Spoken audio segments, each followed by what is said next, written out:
If it is after a WWE premium live event or an AEW pay-per-view, it is Wrestling Night in America. It is now Sunday, December 29th, 2024, just past midnight here on the East Coast, and we are here to talk about the final major pay-per-view event of the year, AEW's World's End. The show just finished a short time ago. It was live from, make sure I got the arena right, the Addition Financial Arena on the campus of the UCF campus, I believe, in Orlando, Florida. Looked like a pretty full building. We'll talk about crowd reactions to certain matches, overall crowd expectations, and so much more. And I am not going to do this alone. I am not joined this time by the incomparable Greg Parks, who actually just gave, or his wife just gave birth to their first child. So congratulations to Greg. And I'm sure we'll be seeing him back here on Torch duties very soon, but I hope he and the family are doing very well. Today, I am joined by Torch contributor and partner for some shows I've done in the past. I've been on his shows. We've worked together on some other things. Very cool to have him here today. Please welcome Mr. Frank Peteani to the stage. Frank, how's it going? What's going on, everyone? Great to be here. And sorry, Brandon, that I almost put a scare in you. That weather in the New York area and maintenance almost hindered my ability to do this. But thankfully, everything worked out. And I am glad to be here to talk all elite wrestling with you and the masses. Well, it worked out okay because when you did put a scare in me initially when you said it might not work out. I was thinking, man, I don't know if we're going to be able to find another host on short notice, but we did have someone step up to the plate and offer his services for the evening. So even though you are here, we'll be adding a third person here to our discussion and have a bit of a round table. Not a spoiler for you or for me. We were talking to him in the backstage in the pre-show, if you will. But please welcome pwtorch, longtime VIP member, oftentimes contributor as well. Sean, thanks so much for being here. Glad to bring you on for a roundtable of sorts for World's End.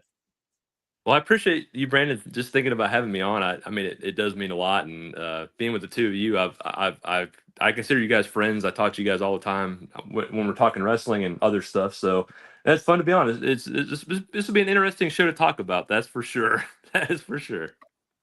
Yeah, definitely. Yeah, it's going to be a fun one. I do want to point out Frank, of course, host of Pro Wrestling Then and Now on pwtorch, and he came dressed for the occasion wearing a World's End T-shirt from last year's show. We can do a little comparison to that event too, as I was certainly a lot higher on this year's event. No offense to Frank, given that you were in attendance, but I do remember talking to you back at that time and feeling like, yeah, this isn't a bright spot for AEW. I think things were in a much better place tonight.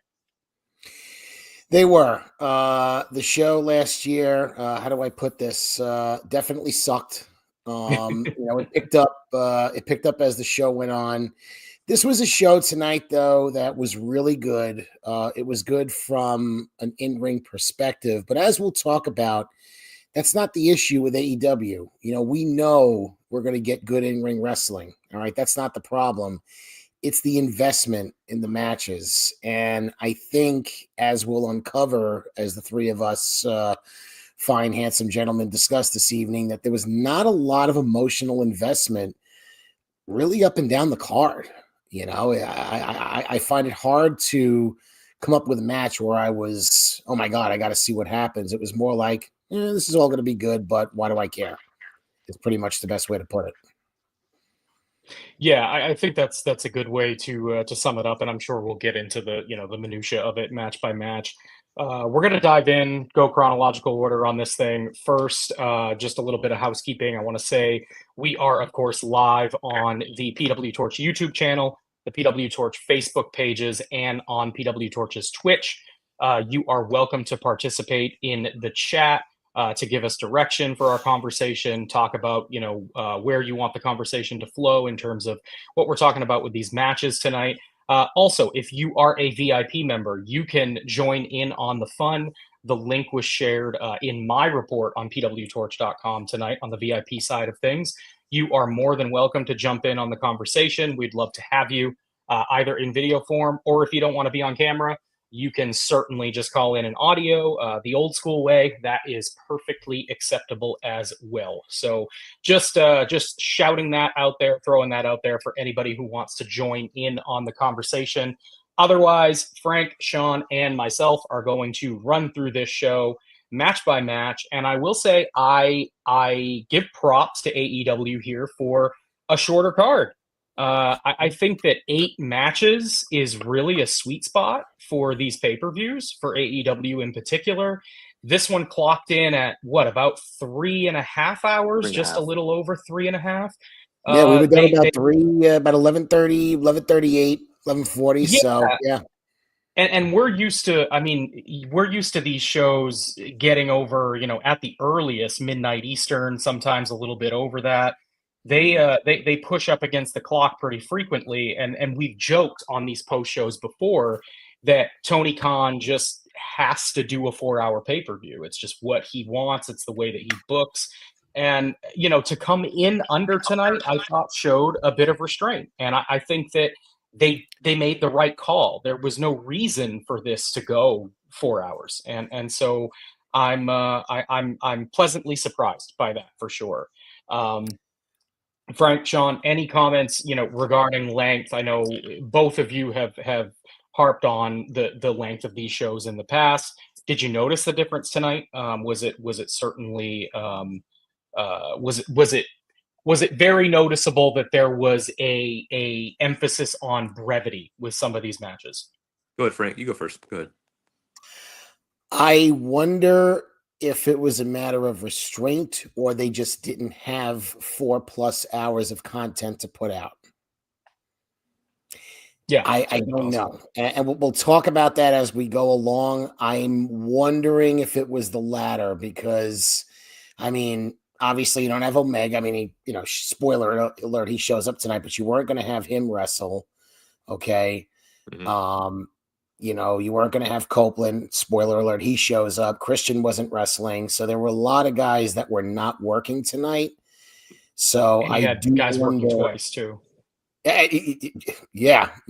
Which, and that told me right off the bat, having the semifinals and the finals on the same night told me they didn't have a lot of content to put out. So, I'll give them the benefit of the doubt, maybe, but I'm thinking it had more to do with the lack of, matches to make this a 4+ hour card. I think they could have, there were matches tonight that felt shorter than the average Dynamite match and were like Ricochet and Okada, for example, didn't overstay their welcome. I thought that on another night, Tony might have been more apt to add 5, 6, 7 minutes to that. Same goes for Takeshita and Powerhouse Hobbs, which I thought was, a good match, a decent length, but on a normal AEW pay-per-view might have run a bit longer. Yeah. Yeah, it was fine. The time overall was fine. Just because it's always over 4 hours or right at. Mm-hmm. So for me, 3.5 was like, okay, that's fine. One of the matches you just said, Takeshita Hobbs, didn't even need to be on this card. There was no reason for this match to be on there other than to get Takeshita a win, which, okay, fine, whatever. But I thought it was fine. The matches, we'll get into it, but there's some stuff I didn't like, and we'll talk about it as it goes on. But I thought the time was fine. I enjoyed being 3.5. I was like, that's great. If they do that all the time, I'll be okay with it. All right, so let's get right into it. We're going to start the night with the first 2 semifinal matches of the Continental Classic. They kick the night off with Will Osprey and Kyle Fletcher, a rematch from Full Gear. This one goes 16 minutes, just over 16 minutes, about 16:20 was the final count. Will Osprey wins, avenging his loss on Kyle Fletcher. from last month's pay-per-view. He does so in dramatic fashion, bleeding like a sieve throughout the majority of the match, just staining that canvas. Tons of blood to open things up here, which, a stark contrast from last month's pay-per-view where I think they refrained from using blood at all. And that was something that was certainly noteworthy in the history of these AEW pay-per-views. So Frank, I'll throw it to you first. Talk about this rematch, Osprey and Fletcher. Yeah, I mean, I really enjoyed it. I kind of like that, they gradually built up to a, faster pace towards the end, I kind of rolled my eyes when I saw blood in the beginning. I was just like, really? Like, we're starting off with this now already, and as it turns out, it wasn't the only blood spot of the night, which, we'll get to a little bit later on. And I'm guessing that's one of the things that Sean didn't like. I think I might have hit the nail on something there, but there was some cool spots. I like when I think it was Osprey who hit the Stun Dog Millionaire on one of the reversals there. I thought that was cool. One thing about this, and I don't know about you guys, just knowing what we know about concussions and things like that, the headbutts. Am I the only one that bothers me? I mean, I'm not the only one, because I'm watching these things and I'm just like, it's really not necessary. Pointless. It is kind of pointless. But there was at one point, and I noted, and I thought we were going to be off to a good start with referees when the ref, I don't know if it was Paul Turner, I forgot who the ref was, but Fletcher's trying to use the ropes to score the pin, and the ref stops it, and I'm like, finally, an AEW ref that looks competent. But that wouldn't last too long. That that would only last a couple of matches. But it was a good match. It was the right call. I thought it was a good opener, and they seem to open these pay-per-views a lot with Osprey. I was at Double or Nothing, as you guys know, and I think that opened the show there, and he's the right guy to open these shows with. It's kind of like the leadoff hitter in baseball. Put your best on base guy in leadoff position. Well, put Osprey out there as the first match. So this was really good. Good way to get things going. Yeah, I'll throw to you in just a second, Sean. I agree. I thought that, if Osprey is not going to be in the main event, where I think a lot of us feel like he should be, then leading off with him is a strong move, largely because he's just clearly the most over guy they have, and he's consistently getting the big reactions, and at a time where a lot of guys in AEW are not getting big reactions, either because there's no investment in the character or because the crowds just aren't very sizable. I think it's really important to have these big kickoffs, and Osprey is going to give that to you. BJF in the chat just wanted to highlight, saying that it was his second favorite match of the night. I haven't really gone through yet and thought about where I land, but I definitely was pretty high on this one. I thought that their match was really, really good at Full Gear, and this one was a very different kind of match, and that's good. I mean, you don't want to see a straight copy of what they did last month. These two are supremely talented. I think that Kyle Fletcher is growing into this role on a week-to-week basis. I mean, he was doing some really good crowd interaction tonight when he had Osprey down on the floor, and that was effective. That character has come a long way in a very short period of time, and that's really good. But Osprey still feels a bit underutilized. I mean, for a guy who the moment that he came in and the promos were good, the matches were great, and so many of us said, "Hey, AEW should be in the Will Osprey business." And we're almost a year into this experience now, and they are still not totally in the Will Osprey business, and it's a little surprising. Sean, go ahead. What did you think? What did you think of this one? Well, I wanted to say first, I mean, they had to have it first only because it's the Continental Classic semifinal. So if they're winning, obviously they got to wait a few hours to wrestle again. You want to Mhm. be have them be as fresh as you can. So I mean, it made sense why they did that. But I'm with you guys. I mean, Osprey is a great person to go with. Yeah, the match. Some people don't like these kind of matches. I mean, I love them. I mean, I thought it was a fantastic match. I thought the transitions between the two of them are always so crisp and so hard hitting and so physical and I could do without them eating the blood or drinking the blood all the time. I could do without that. I don't need that in every Yeah. match. I think that gets a A little lot of that, overdone, yeah. and Yeah. so Even my kids were cringing at that. The girls were watching. And they're like, "Why is he drinking blood?" And because to do it it must be multiple times cool. on the show too, yeah. Yeah. So I'm torn on this. I'm really torn on this. So I said on Ashley, she's on Brasserie Media. She did her podcast, and I was on there today with her, and I said it's a travesty that haven't done more with Osprey. I thought he's lost way too many times. I think it's honestly really ridiculous. To be fair, I think he should be the number one person in this company. I just really think he should. He's fantastic in every way, especially with his promos have gotten so good. But my whole thing was, I'm not as high on Fletcher as most. But to me, if you're gonna have Fletcher, if you're gonna put him over Osprey like he did a month ago or two, whenever it was, we're just doing 50-50 booking. Like he got a big win. You're supposedly so high on this guy, and then he loses in the semifinals to Osprey. So now it's like you're kind of in a start and stop with him when you seem like you were ready to. I'm like, okay, he's gonna beat Osprey. I had him beating Okada to win the thing. So I'm like, he's gonna beat Osprey twice, and he's gonna beat Okada, and you're off to the races with the guy. If you're so high on him that they must be high on him. I mean, he's getting really big matches. I just think that's what was hard for me because I want Osprey to be the number one guy in the company, but if you're going to push Fletcher, push him for God's sakes. Mhm. So I was kind of torn on the finish. But the match was fantastic. I mean, I loved every bit of it. But so I was very torn. I think they ultimately didn't go the right way in the sense of where they were going. But I mean, you can't go wrong with Osprey and Okada in a final. I mean, that we'll get to that, but I was torn on it for sure. But it was a really good match. Yeah, If I go ahead, Frank. something you pointed out, Brandon, and it was in my notes. You don't have people getting real heel heat anymore. No. You have "This is awesome," "Fight Forever," all of this garbage, and you Dueling don't have chance. Yep. what's that? Dueling Dueling chance. chance.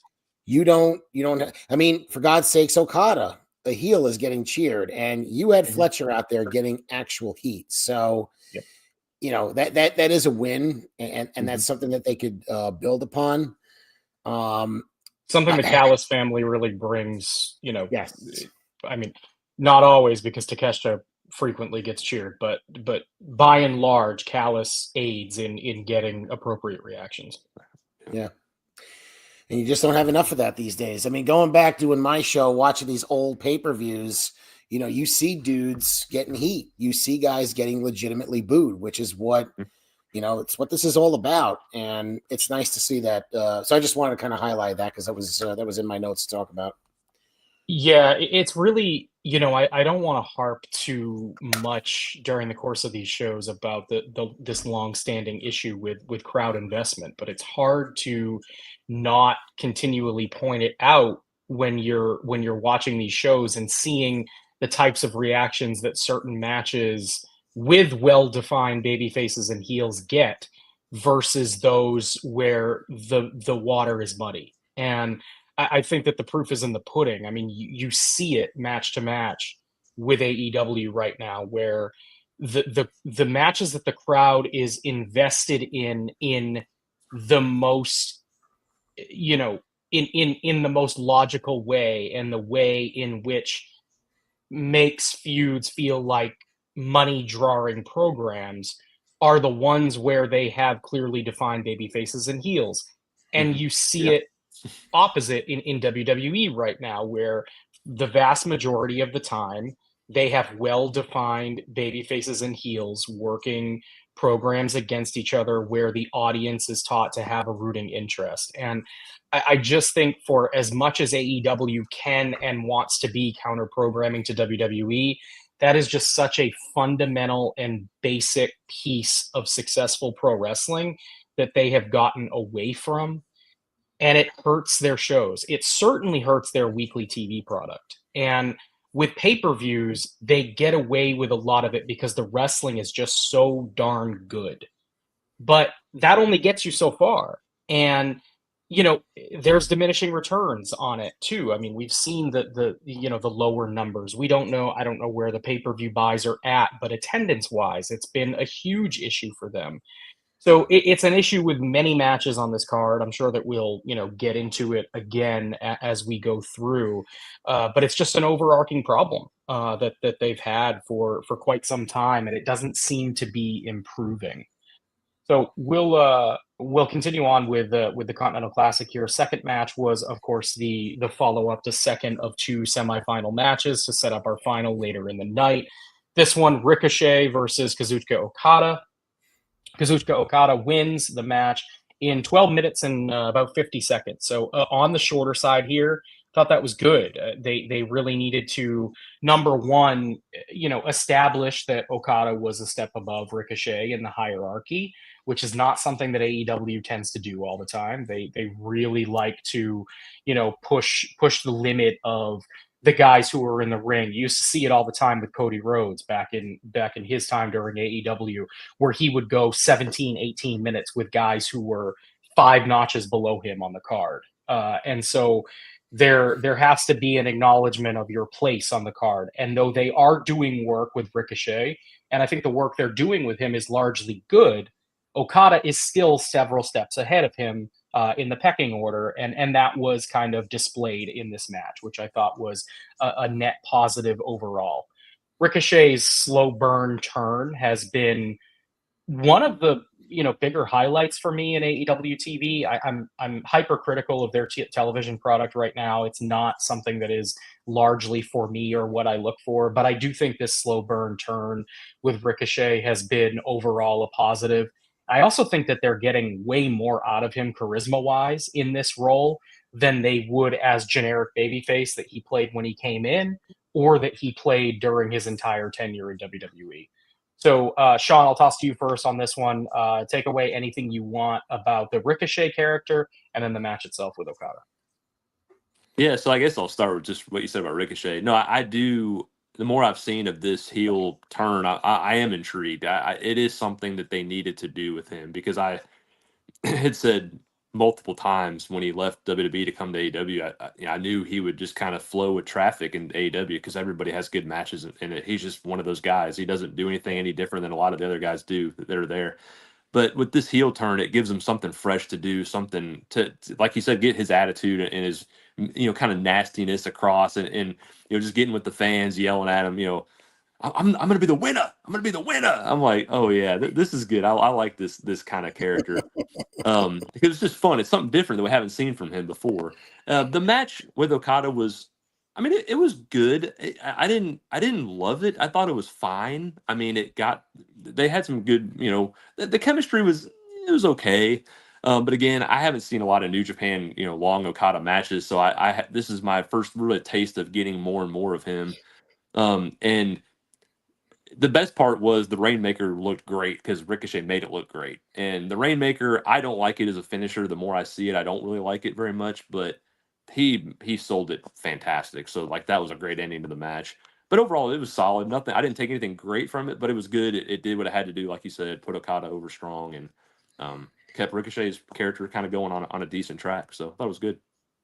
Yeah, I thought it was the right match for its place on the card. You had the really good, bloody war between Osprey and Fletcher right before it. You know that you're going to have Okada work a more serious, longer match against Osprey later in the show. So you do this here in that second slot. Crowd's still into it because it's early. They're not tired out yet. So yeah, it worked for its place. Frank, take it away. Anything on this one? Now, I'm pretty much with Sean with his feelings on the match. I thought it was a good match. It wasn't a great match, but it was good. It was enjoyable. I am more interested in Ricochet than what I would have been had he been a babyface. I'm just not sold on the character itself. I heard comparisons to Urkel from Family Matters. Okay. Oh wow. And that's not necessarily cool. I don't know that his character is necessarily cool, but we'll see. We'll give it time. I could do without the laugh. I really could, because it's just dumb and annoying. All right. I think that goes for most characters in wrestling. Yeah. I like Livs more than most, though. I like Livs more than most. I know it's not fun, but I like it. He'll, if it's a fun way and it fits them, it's okay. But yeah, Ricochet's I could do without. Yeah, I'm with you. Yeah. I mean, we'll see. Maybe it'll grow on me, but then funguses can grow on people too.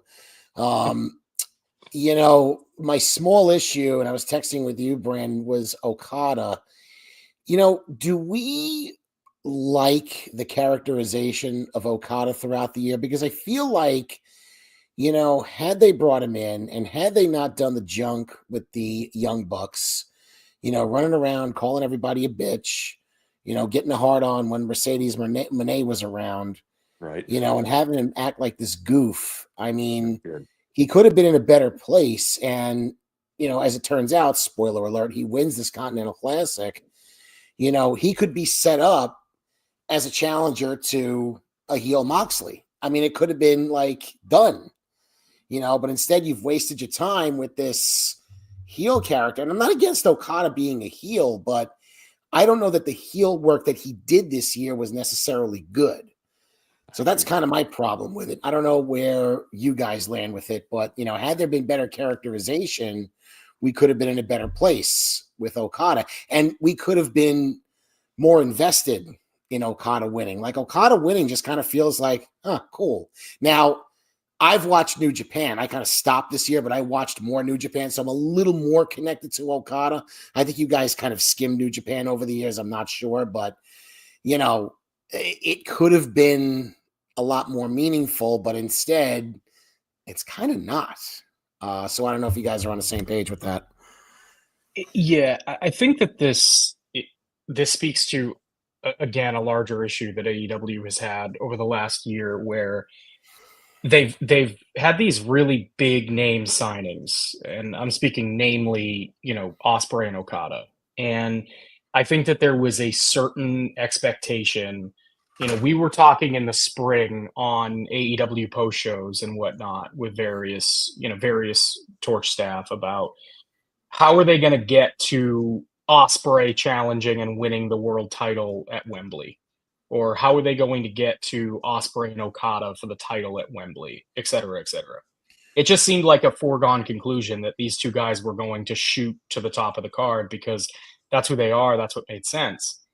And instead, it felt like AEW wanted or felt like they needed to subvert expectation with these characters and instead have them climb the ranks and go through a bunch of trials and tribulations on the undercard.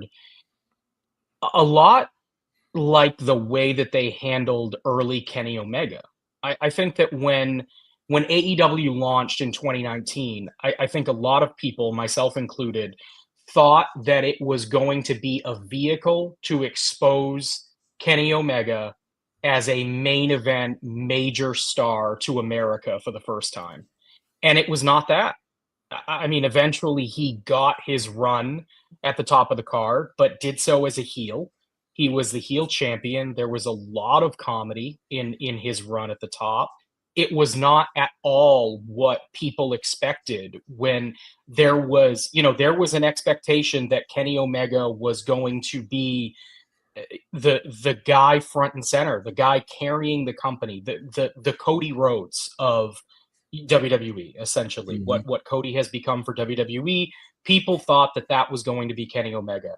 And then they thought it was going to be Will Ospreay. And thus far, it just hasn't been. And, you can make the argument that the slow burn rise to the top over time works better, but I just don't think that the results have been quite what they want. And Sean, you've alluded to it already. Osprey's eaten a lot of pins in the last 6 months, way more than I would have expected, especially for a company that did its darndest for a long time to really protect its top stars. They were really gun shy about, beating anybody really, and that's why you got these big back and forth matches with so much given to everyone.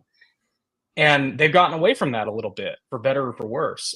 Frank, I saw you thinking something. Go ahead. And just to kind of even highlight further what Sean brought up about Osprey and what you brought up about Osprey eating pins, he's eaten pins to Swerve, who's gotten beat by Lashley recently, which was the right decision, but he's also eaten a pin from Fletcher, who he beat. So who is pinning Osprey? Who's pinning Osprey that's advancing? Fletcher really would have been, but Fletcher, he just lost tonight. So now, I mean, the jury is still out. The jury is still out on Fletcher. We'll see. And right. the jury is still out on Swerve, who ironically was just your world champion not too long ago, in case anybody forgot. Okada is Okada, and we'll see. But that's three guys that we have to see what their future. And if Osprey's losing to these dudes and they're not benefiting from it, yeah, what's beating Osprey?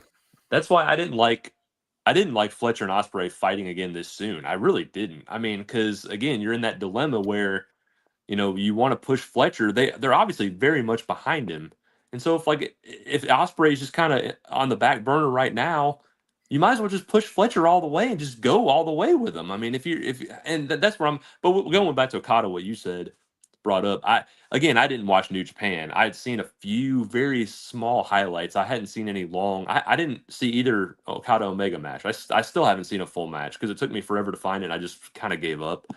But so when he came in, I was like, man, I want to see what kind of star this guy is. I've heard so much about, thanks to Todd Martin for giving me all the insight kind of on him over the years of like how good this guy was in New Japan, how much of a star he was.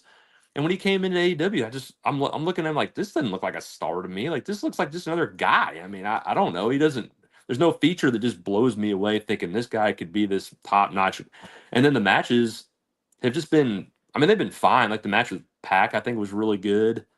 And these matches in the Classic have been, I thought the Benjamin match kind of sucked, honestly, but it was fine, whatever. But Okada just doesn't have that star-like feel. And I guess maybe they're en route to that tonight and we'll talk about it. But they have not done a good job with Okada at all in this last year. To me, at all. It's been bad, real bad. I think to your point, Sean, too, there's a certain strategy that these companies can employ when they're bringing in a new star, and that's that they can either start them from the bottom and build them up so that your audience understands their lore within the context of your own show. And then there's also a strategy where you just strap a rocket to the guy, you push him to the top, you tell everybody that he's great, and then you show him that he's great by just selling the idea that, hey, he's beating all of our top guys. Instead, AEW kind of took a middle ground where one of the positives that AEW has always had is that they have a certain reverence for the intelligence of their audience. So in other words, when guys come in, there is a certain expectation that the audience already knows who they are because their audience is smart and they watch wrestling from all around the world. Right. And a lot of that is true in a lot of cases, but it's not true for the vast majority of the audience. And I would say if it is true for the vast majority of the audience, then you're not catering to the right demographic because those promotions are not drawing the kind of numbers that you want to draw as a major American promotion. So tell us who these people are, show us who these people are, and make sure that the expectations that you're setting forth for these characters are reflected accurately on your television. So when Okada comes into AEW, there is this certain expectation from virtually everyone because the people who have seen Okada before think he's one of the best in the world and he deserves to be shot to the top of the card. The people who haven't seen Okada before, if they're at all immersed in the world of pro wrestling, like you, Sean, they have spent years being told by other people who they respect that Okada is one of the best in the world. And so there is a certain expectation that they have when Okada shows up on the scene. And I don't think that they have gotten any real taste of that Okada. It's been an amalgamation of an Americanized version of a Japanese character who is participating in a lot of comedy segments, who is paired with the worst iteration of the Young Bucks. I mean, the Bucks, the EVP heel Young Buck character could have been something special. It was not. It was.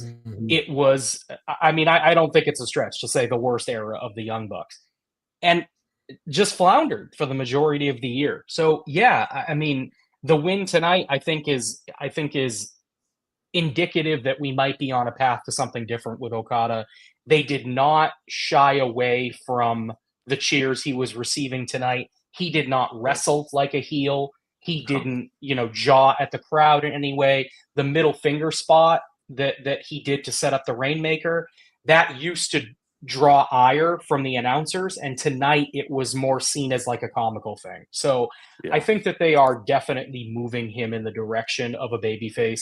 I think it's probably better for him in the long run. We'll see what, this victory tonight does. Obviously, we're still going to talk about Okada more in the second, the Continental Classic finals. So I do want to move on to something that we touched upon a little bit. Both you, Frank, and you, Sean, brought up Swerve Strickland. And Swerve comes out in the aftermath of this match to embarrass Ricochet. Frank, you and I were texting a little bit about this as it was happening. I thought Swerve's promo, by and large, was fine. The toilet paper stuff didn't work for me. Weirdly enough, a roll of toilet paper got thrown at Ricochet before Swerve ever came out. I don't know if that was by design or someone just got a hold of a roll of toilet paper early. Wow, okay. But that kind of ruined the surprise a little bit. Frank, talk about this one. I know you were not a fan. Yeah, no, it just felt like that Vince McMahon comedy that hey pal, let's throw toilet paper because that's such good. We're on YouTube, so I can't say what he usually says, but Zach, just, here he is. Oh, here we go. That's just what it there felt we like. go. I mean, listen, Zach, if you like that, that's fine. To each his own. I respect that, but I mean, to me, it just felt like, and I mean, I've given up on this company differentiating itself from WWE. And in fact, it's almost like the roles have reversed. It's almost like they've become, the worst of WWE. Well said. And we were complaining about the nonsensical comedy, and WWE has actually moved away and been more like what we had hoped AEW would be. Okay, not to make this a WWE AEW thing, but that's just, Now, I mean, listen, in the long run, I'm not going to be emotionally traumatized over this thing. It'll be fine.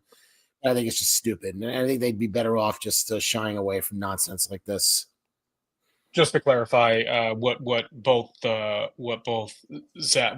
Frank and Sean were commenting on. Zach Barber in the chat, VIP member, said Swerve embarrassing Ricochet was hilarious. He also and thanks so much, Zach, for the super chat there. Said again, it was hilarious, and said blame the fans in your New York, Frank. Okay. What? All right. Listen, the Cowboys ain't making the playoffs, Zach. So, All right.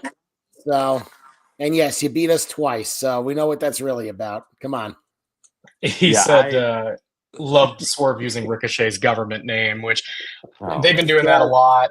I mean, it's, it's fine. It does get a little bit inside baseball kind of stuff, but it's most of the time, like, small little things like that doesn't really bother me. Yeah, like I said, that's my whole thing is if it was in WWE and Zach was watching it, he'd think it was terrible. But all of a sudden it's an AEW and he just thinks it's. I mean, no offense to Zach, I love Zach. I talk with him all the time. I love the stuff we have, the chatter we have back and forth. Like he's a good dude, but it was stupid. Like don't do stuff like this on your pay-per-views. Like we can do it on. If you want to do it on regular TV, that's fine. Don't do it on a pay-per-view. Don't waste our time with 5 minutes of toilet paper getting thrown at Ricochet. I don't need that on my pay-per-view. I'm sorry. BJF saying he agrees with Zach. Love the toilet roll stuff. Something organic that came about in the last few shows, and they capitalized on it. Yeah, I think I probably land somewhere in between this. I wasn't a huge fan of it, but I didn't think that it was like damaging in any way. Right, like right. as Zach pointed out, like whatever. fans in the Hammerstein started it, which makes sense. DJ, come on, what are you doing? How could you? Goodfella 1422 in the chat asking if people can take Ricochet seriously. Maybe I'm more uptight, but it's going to be a long road for me. Yeah, I mean, I understand that criticism. He certainly hasn't been presented as all that serious of a character so far. But I'm not sure that that's their intent here. I think that they sort of want him to be a bit of a goof. I mean, is that kind of the sense you guys are getting? Yeah, I think so. Just don't go too far, please. A little bit is okay. Yeah. Don't go too far. Don't overdo it. Please don't. Yeah, and that's my fear is that Tony likes to overdo it sometimes. Yeah. Yeah, I do think that is certainly a possibility. Before we jump into match 3, I did notice in the chat a couple of minutes ago, Frederick Cody asked what the attendance number was tonight. I was checking real quickly here. I typically rely on WrestleTix for this kind of stuff. I'm looking right now. Shows that as of a little bit before showtime, they had distributed just over 6,700 tickets, and they were set up for just over 7,000. So a good crowd for sure. I mean, we're not going to go gaga over like 6,800 to 7,000 people in attendance, but I think for a company that has struggled as mightily as it has with attendance for television as of late, they should be pretty happy with this number. I mean, it looked like a good crowd on TV. They were able to light both sides of the arena, which is a huge plus, not something they've been able to do with television lately. So, yeah, I mean, about 6,800 set up for a little over 7,000.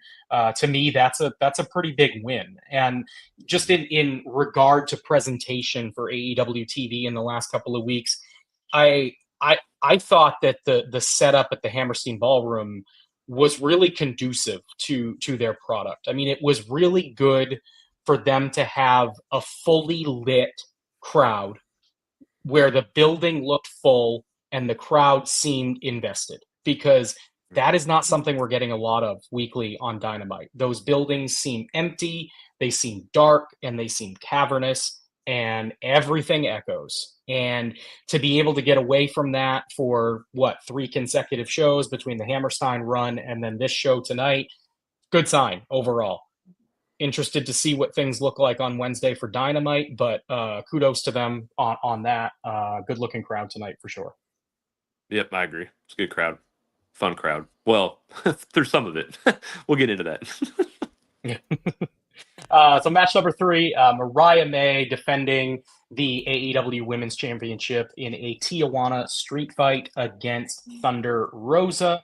This one went just over 13 minutes. Mariah May retains the championship with a package pile driver off of the ring apron through a table to pin Thunder Rosa on the outside. Frank, I'll throw to you first. What'd you think? Well, I guess that move isn't banned in AEW, is it? I guess we should be expecting Samantha Irvin. Listen to me. I don't know why I got her. Because you know what? I saw her name in the chat, and I'm just like, what the hell am I? Thunder Rosa. My God. That's one for the books. Yeah. Anyway. That's almost 1 a.m. It's fine. Yeah, exactly. Listen, they worked hard in this match. There's no question about that. We knew that. We knew they would do it. But again, there was no build. Nobody cared. It seemed like everybody was on their ass, And like, why did we have a Tijuana? Why? I think I remember Jason Powell talking about that on the on the flagship with Wade. Like, why? What's this about? So yeah, it was really hard to It was really hard to get into it. I thought, is it me or did it look like Mariah slipped a little bit? Because it looked like she got her up and then just like immediately went down. So I don't know if she just, didn't set or whatever, or maybe I'm just imagining that, or maybe It I happened just didn't have enough fast. It happened today, really but quick. Yeah. It happened really fast. And like I said, maybe that was the intent. I don't know. But yeah, it was hard. It honestly, and I was reading, speaking of Jason, I was reading his report, and it literally word for word said how I felt about it. No build, women worked hard, but it felt like, and he said it, a hardcore match for the sake of having a hardcore match. What did these two women do? Why, they had a couple of exchanges and there was something on social media. So, yeah. It definitely felt like, hardcore for the sake of hardcore.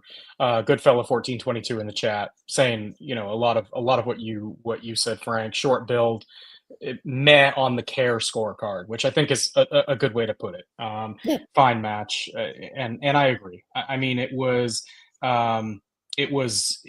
worked for what it was. Zach also in the chat pointing out that it might have been a Storm Zero, not the package pile driver, which would make a little bit more sense as to why the speed with which it happened makes sense too, as far as further pushing the feud with Toni Storm. Which, at the end of the day, that's what this is all about. Like, they're getting Mariah May on these cards so that they can have both women's titles defended, and I think that is a good thing overall. The problem is that everyone who watches this product knows that the match is Mariah May and Toni Storm, and they're clearly not going to that until maybe the Australia show.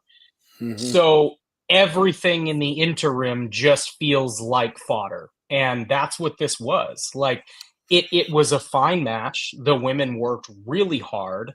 The hardcore aspect, I think, added to the quality of the match, but still felt unnecessary in terms of the build. It felt like one of those WWE deals where it's Extreme Rules month, so this is now a street fight, even though it doesn't matter. But yeah, I mean, like her defense last month at Full Gear, this just felt like a stepping stone, just something to get us one step closer to that Toni Storm match. Sean, anything you want to add about this one? Yeah, I'm pretty much with you. I talked about it with Ashley this morning. I mean, it's just no build at all. I mean, Jason said it well. Jason's one of my good friends too. No build. I mean, I would have been mad that they didn't go do more for a street fight, but it just didn't need it anyway. There was no reason to have it, so I'm glad they didn't go crazy. I didn't need the thumbtacks again. I didn't need that. They do that every freaking street fight. I don't need thumbtacks every GD street fight. I don't need that. Like, do something different if you're going to do something like that. Like, stop doing the same stuff over and over and over. It was fine. They did work really, really hard. Mariah just, if it's not for Toni, she is really, really, really cold. I mean, they have done nothing with her since she won the title. This glamour, who is this? Who is she? I want more to my characters than what I'm getting. And Thunder Rosa, I think they could be doing a lot more with her too. She's so flipping talented, and she was hurt for a while. She's been back, and they've just really done nothing with her since she got back. So that's been disappointing too. But she's the 2024 female version of Tito Santana. Yeah, there you go. If anybody in this chat is old enough to remember him. I do. I remember a little bit, not a ton, but I do remember him. Yeah. Good wrestler. He won the Intercontinental title for a while, right? Intercontinental title, good wrestler, put on good matches, but just was at a certain level, and that's where Thunder Rosa is. There you go. Thunder Rosa is, I think there have been, there's been some character concerns with her that have relegated her largely to Collision, and I think that hampers her ability to grow as a character because AEW is so largely focused on Dynamite as their bread and butter. It doesn't feel like, as much as there's been an effort recently with the Continental Classic to make Collision feel like a good secondary show, I still think that it falls very short of Dynamite. And when you have a character that's almost exclusively featured over there, you tend to have programs that feel underbuilt. And I think that's why you're seeing a lot of comments in the chat and from us and from others that felt like this match just didn't have a lot of juice behind it, because if the build is largely taking place on Collision, then a good portion of your audience just isn't seeing it. So Yeah. BJF in the chat too, saying that he liked the pinata spot. I was going to highlight that. I thought that, if you're going to have the thumbtack spot here, that was at least a creative way to do it. Thunder Rosa brings the pinata to the ring and empties it out, reveals the tacks. Thought that was cool, but again, just overall unnecessary. We're just kind of circling the drain, waiting to get to the Tony rematch. But before we move on from this match entirely, I do want to get you guys' take, because there was some chatter about it in the chat. Where are we headed with Toni Storm? Is this version of Tony going to snap out of her amnesia state and realize that she was once timeless Toni Storm, or is this just going to be a continuation of this more comedic representation of her character that, to me, kind of feels beneath the women's world title picture? Sean, you can go first on this one. Yeah, it is funny that she doesn't, storyline know anything about AEW. Like, she thinks she's just a pure rookie, like she's never been there. Mm-hmm. That I thought was interesting. I was like, I don't know if I like this. I think they're on a good. I don't know where. I think they're going to go ultimately back to Timeless, even though I've never been a fan of the Timeless gimmick. I mean, it was fun. It had some fun elements to it.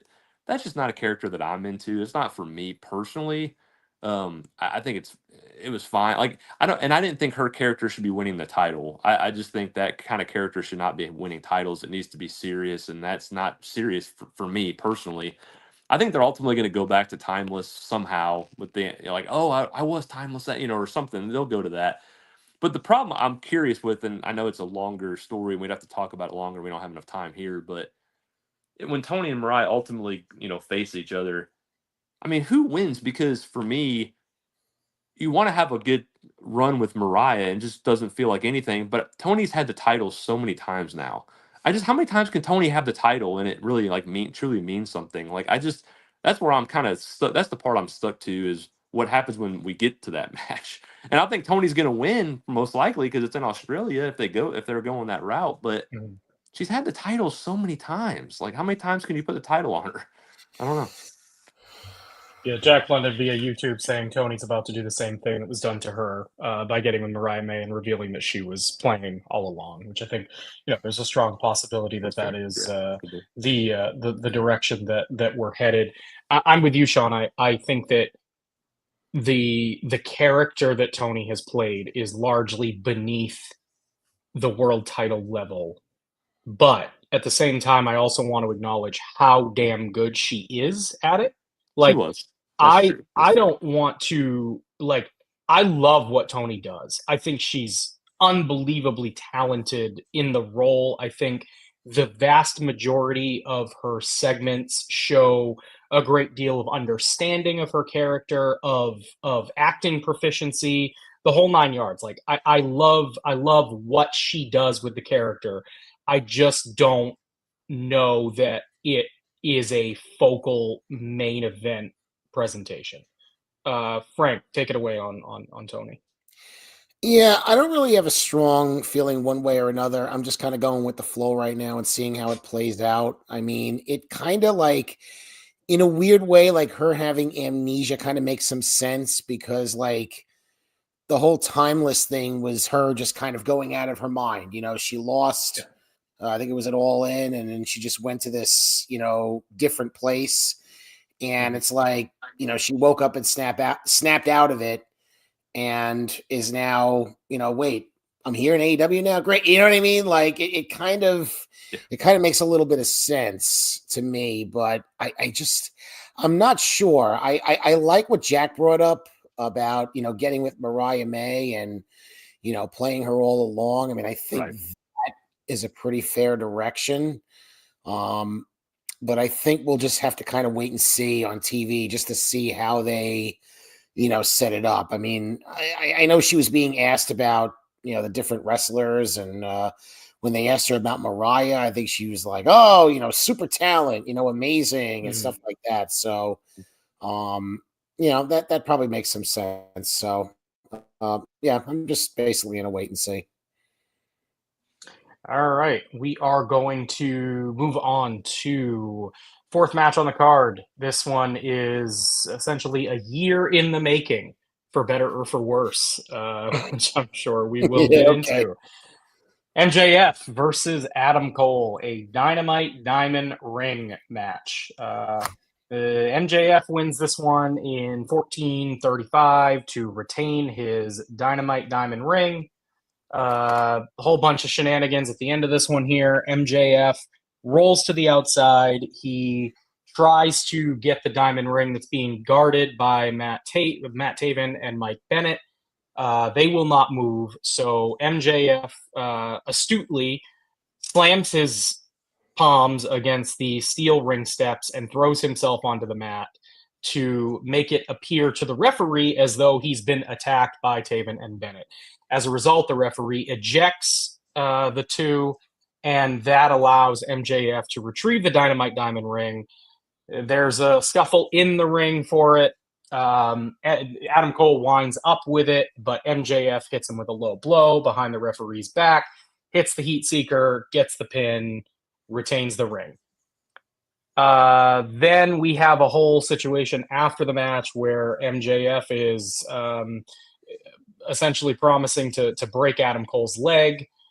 A ton of F-bombs dropped in this one, by the way. Oh, yeah. MJF loves Yes. to drop the F-bomb He does. on live TV. It's his favorite thing to do, especially lately. He looks poised to break Adam Cole's leg, and Undisputed Kingdom's music hits. It's for Roderick Strong. He runs out and makes the save. MJF retreats up the ramp, and oh wait, more music hits, and there's no reaction because the crowd isn't sure who it is. It's Kyle O'Reilly. He's back. He chases MJF back to the ring, and the baby faces take out MJF once and for all and celebrate together. The chat is kind of summing it up for me. Thank God it's over. I mean, I agree. I'm not sure it's over. That's the problem here. What struck me the most during the course of this one was the adverse crowd reactions that they were getting. Adam Cole feels like he is dead in the water. I mean, this guy has gotten just about the worst luck of the draw that you could imagine during his AEW tenure. He has been wholly underserved by the booking, by the incessant unnecessary turns, by the failed devil angle, and then to come back and have to try to explain his way out of being a heel because MJF turned and the Undisputed Kingdom turns without actually turning. It's been a mess, and the crowd just decided that, hey, MJF is a cooler character, so we're going to cheer for him no matter what he does and says against us. And that's what happened here. The crowd was, they were respectful enough to do Adam Cole's chants with him because I think they love the guy because, like, how could you not? But in terms of character investment, they were all MJF all the way. And so when it looked like Cole was going to use the ring, which should have been a big babyface moment, they booed the hell out of him. And then when he did use the ring in the aftermath of the match, the crowd booed again, and it was a 5-on-1 beatdown of MJF. So they looked like bad guys. This was the low point of the show for me. I think anything involving these characters right now is a low light for AEW. Frank, take it away. The happiest person in the world right now is Caitlin Rose Peteani. That would be my 13-year-old daughter who absolutely adores MJF, can't stand Adam Cole, and all she cared about was MJF winning this match. So I have a happy child tonight, and that is all that mattered to me because this is absolutely a waste of my time. And we could sit here and say, well, given all that, how did they do? You know what? I don't care because I don't care about Adam Cole. I don't care about the Undisputed Era, Undisputed Kingdom. Excuse me, I'm juxtaposing. I just don't care. With all, you brought it up with all the turns, that they did since last year. And look, it actually could have been a year-over-year story. It could have been. But, they turned the Kingdom, then they turned them back. And Wardlow was involved and, all this. And then he wasn't, inexplicably. And then he wasn't. Where the hell is he? And Cole and O'Reilly are fighting. And it's just all these loops and twists and turns. And it's just like, it got to a point where I tuned out. I just don't care, And and looking at Zach, thank God it's over. Yeah. I mean, hopefully it is, because it's just, there was nothing gained out of this. And, I just don't know what to do with the Kingdom moving forward. I actually don't care what you do with the Kingdom. How about that?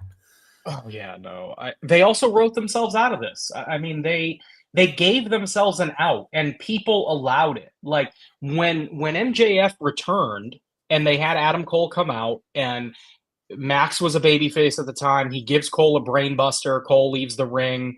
We assume that he's not coming back for a while. That felt like the blow-off. That felt like AEW acknowledging in storyline fashion that, hey, this didn't work. We get it. We're moving on. And then for whatever reason, when they turned MJF heel again, they just couldn't resist. They couldn't resist paying it off with a feud and a match. And instead of getting it over and done with in like a month, they've stretched it to 3. And it wasn't over when it started. It's not over now. It's just time. It's time to move on. Sean, anything you want to add to this before we move on for good? Well, just a couple of quick things you guys didn't bring up. As far as, yes, I don't care. My look on YouTube says it all. I couldn't stand anything about this. The match did suck. It lasted my whole life. It lasted forever. It felt like an hour. I was like, what are we doing? It was 14 minutes. He falls on his knee. Oh, my knee hurts. Like, dude, you jumped from a top rope, for God's sake. Your knee's not broken. Like, they got to do the knee spot. My legs hurt. The whole thing with his leg. I'm tired of that thing with his leg. I feel bad he got hurt for, I know that was really bad for him and he's dealt with a lot of injuries, but geez, we don't need to go back to that every match. And then you talking about the referee being freaking stupid. That was my point earlier. This was it. Like MJF, you really going to believe anything MJF says? Really? You're really going to do that? It made him the babyface too. Yeah, and then and I don't need Cole and O'Reilly and Strong and all of them together. I don't need it. Get them away from each other. I don't hate friendship, Zach. I love friendship. I don't want this one. I'm tired of it. Go away. Do your own thing, Adam. Do your own thing. Be your own person.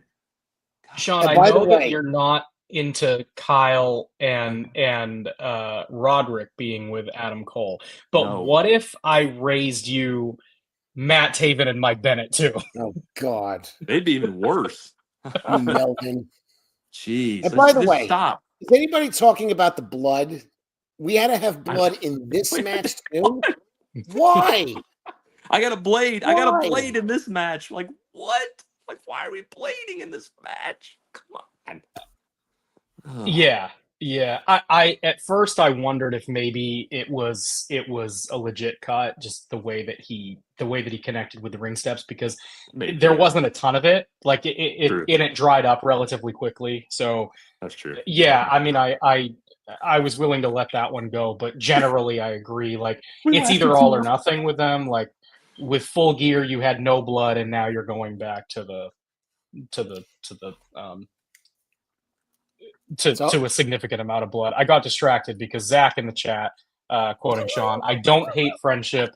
I hate this friendship, Yes, which is I mean, probably he says I the hate friendship. I don't. I love being friends. I love you guys. I just don't want them together anymore. I don't. Get them off my television together. I just don't need it anymore. Stop. I'm going to read my sorry, that's notes. going to Are be you the ready for this? Are you ready Yeah. for my notes? MJF wins with a heat seeker. Whatever. That's my notes. All right, Next. we're the giving Orange it more time. Cassidy Move on. reaction. Sorry. Next. All right, we've spent way too much time talking about this match, but it did give us a defining quote of the evening. Again, I will just put this on the screen again. I don't hate friendship. I hate this friendship. Thank you, Sean. Match number 5. Konosuke Takeshita with Don Callis on commentary defends the AEW International Championship against Powerhouse Hobbs. Konosuke Takeshita retains the international title in 15 minutes and just about 34 seconds. He wins with story of this match to lay it out here for anyone who didn't see. Powerhouse Hobbs injures his knee pretty early on in the match, and Takeshita is just relentless in working on the thing. Late in the match, Hobbs actually removes his knee brace to try to relieve the pressure, and Aubrey Edwards helps him. Commentary does a good job of explaining this, why it's actually happening. And Takeshita basically, takes him out from the leg. He is continuing to work over the leg. Gets Hobbs onto his feet and applies a front face guillotine. And the announcers, again, I thought very astutely mentioned that Powerhouse Hobbs usually would have the strength to just push Takeshita off of him, but because of the injury to his knee, he can't. That guillotine weakens him enough for Takeshita to hit a Raging Fire Falcon Arrow and retain his title. I thought this was a fine match. Again, the worst, I think the worst pieces of this show, wrestling wise, were still fine to good. But it just didn't have much of a place on the card. Again, relatively underbuilt. I know that Powerhouse Hobbs has a history with the Callis family, but it was just a way to get Takeshita a signature win on pay-per-view, give him a clean win. Sean, throw to you first. What did you think of this one? Yeah, so going back to Zach, I don't like doing injured knees back-to-back matches, but Hobbs, it did make sense in this case because he did obviously just come back too. I get it, but I think they do that a little too much in a lot of matches. They just focus on a body part. In some matches, it's okay. I just don't think you should do it every match. I think it kind of if there are too many matches where it's just like okay, it feels a little overdone. This match, I was actually. I don't think it should have been on the card. I don't. There was no build to it. But I think I was intrigued because I do like the styles between the two. I thought the physical with Hobbs and the fun, all around stuff that Takeshita can do. I thought it was a good match. I thought they worked really hard. I thought it was physical, hard hitting. They did some cool stuff, in throughout the match. Some of the transitions were pretty cool. I mean, I knew who was going to win. I didn't really invest in it in the sense of where they wanted me to because I knew that there was no way Hobbs was winning this title. But I think Hobbs is on a good track. I think there's something there for him. I don't know if he's a main event level guy, but he could prove me wrong. But I think there's something there with him. And Don Callis, was fun on commentary like he was when he almost the way his facial reactions are always fun. I mean, I do enjoy what he does, what he brings to the table. So yeah, it was a good match. Takeshita won like he should have, and overall I thought it was fine. A lot of start-stop with Hobbs, and again, a guy like Thunder Rosa, who I think is hurt some by largely being relegated to Collision. Jack London in the chat saying Hobbs is underrated and booking does him no favors, and I think that's certainly the case. Again, a guy who has really been someone who has been hurt by start-stop pushes, and a guy who, I don't think we can discount the idea too that he was kind of a CM Punk guy. Punk kind of went to bat for him during his time with the company, and that could be a stink that's hard to wash off. I mean, Punk's tenure with the company so contentious and not looked at fondly by people within that company, especially in positions of power. And if you're associated with him and didn't do anything to distance yourself in the aftermath, that can hurt you long term. And I don't have any information to suggest that that is what happened with Hobbs, because honestly, there was a lot of start stop with him even prior to the CM Punk stuff. But just just throwing that out there as a possibility. Frank, what'd you think of the match, and opinions on Hobbs going forward? Yeah, I actually enjoyed this, because I don't think AEW has enough of these kinds of matches where you have the different styles, you have the bruiser, you have the big guy. That's just not how Tony Khan books. He doesn't like those guys. He likes his five-star darlings. So to quote Meatloaf, Sean, you took the words right out of my mouth. Should this have been on the pay-per-view? Probably not, because there was really a lack of build. I mean, why is Hobbs getting this title shot? Even though I'm happy to see him in a good position, why is he getting this title match? What wins has he accumulated? What has he done? And AEW just, they just don't do that. That's just not the way they, they do it sometimes, but not all the time. So, but I do like those differences, and I would like to see more of that moving forward. Am I confident that's going to happen? No, because Tony Khan has proven that, with guys like Hobbs, with guys like Wardlow. See, he isn't around enough. I can't even remember the guy's damn name. He just doesn't stay with those kind of guys. And I like those kinds of matches. I like the big bruisers. I like the Haas fights.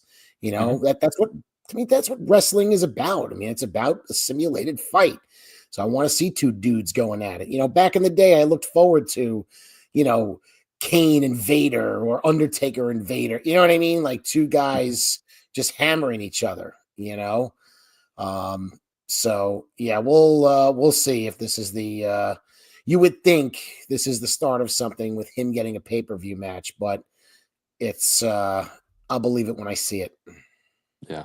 Yeah, I think that Hobbs also is going to be in a bit of a tough position going forward, because they have a Bobby Lashley now who does a lot of the same stuff that Hobbs does. Yeah, that's And true. and is presented in a similar way.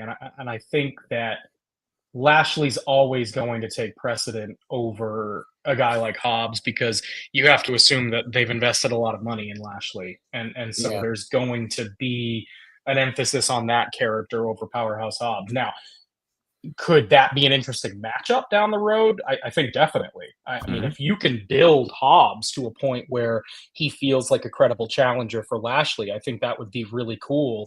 I also wouldn't entirely rule out the notion that Hobbs could be a good fit in the Hurt Syndicate. I mean, if it's not something you want to do right away, and instead you want to have them team for a bit, I don't necessarily think that that's a terrible idea. I mean, I also, there's very little emphasis on the tag division in AEW, and it used to be a really big deal, and it used to be a main event level type of division. And a team like Powerhouse Hobbs and Bobby Lashley, or Lashley and Benjamin, or Hobbs and Benjamin, I think that's intriguing in that division. I mean, it's something for that group to do. It's something to really sink your teeth into in the tag division. That seems like a positive, seems like something that would be a positive development to me. But yeah, just coming full circle on this match, I mean, fine for what it was. Frank, I agree. I think that having the larger than life personality, crowd being able to chant "meat," getting really excited about that, was fine for its place on the card. Whether it needed to be on the main show, I'm not sure. One other thing I would note here is just sort of the way in which the international championship has taken a back seat since Takeshita won the title. Right. It was a really big deal over the summer with Osprey holding it. There seems to be this rotating emphasis on mid-card titles. So you have the international title, the Continental Championship, and the TNT title. And they have rotated levels of importance, seemingly at will.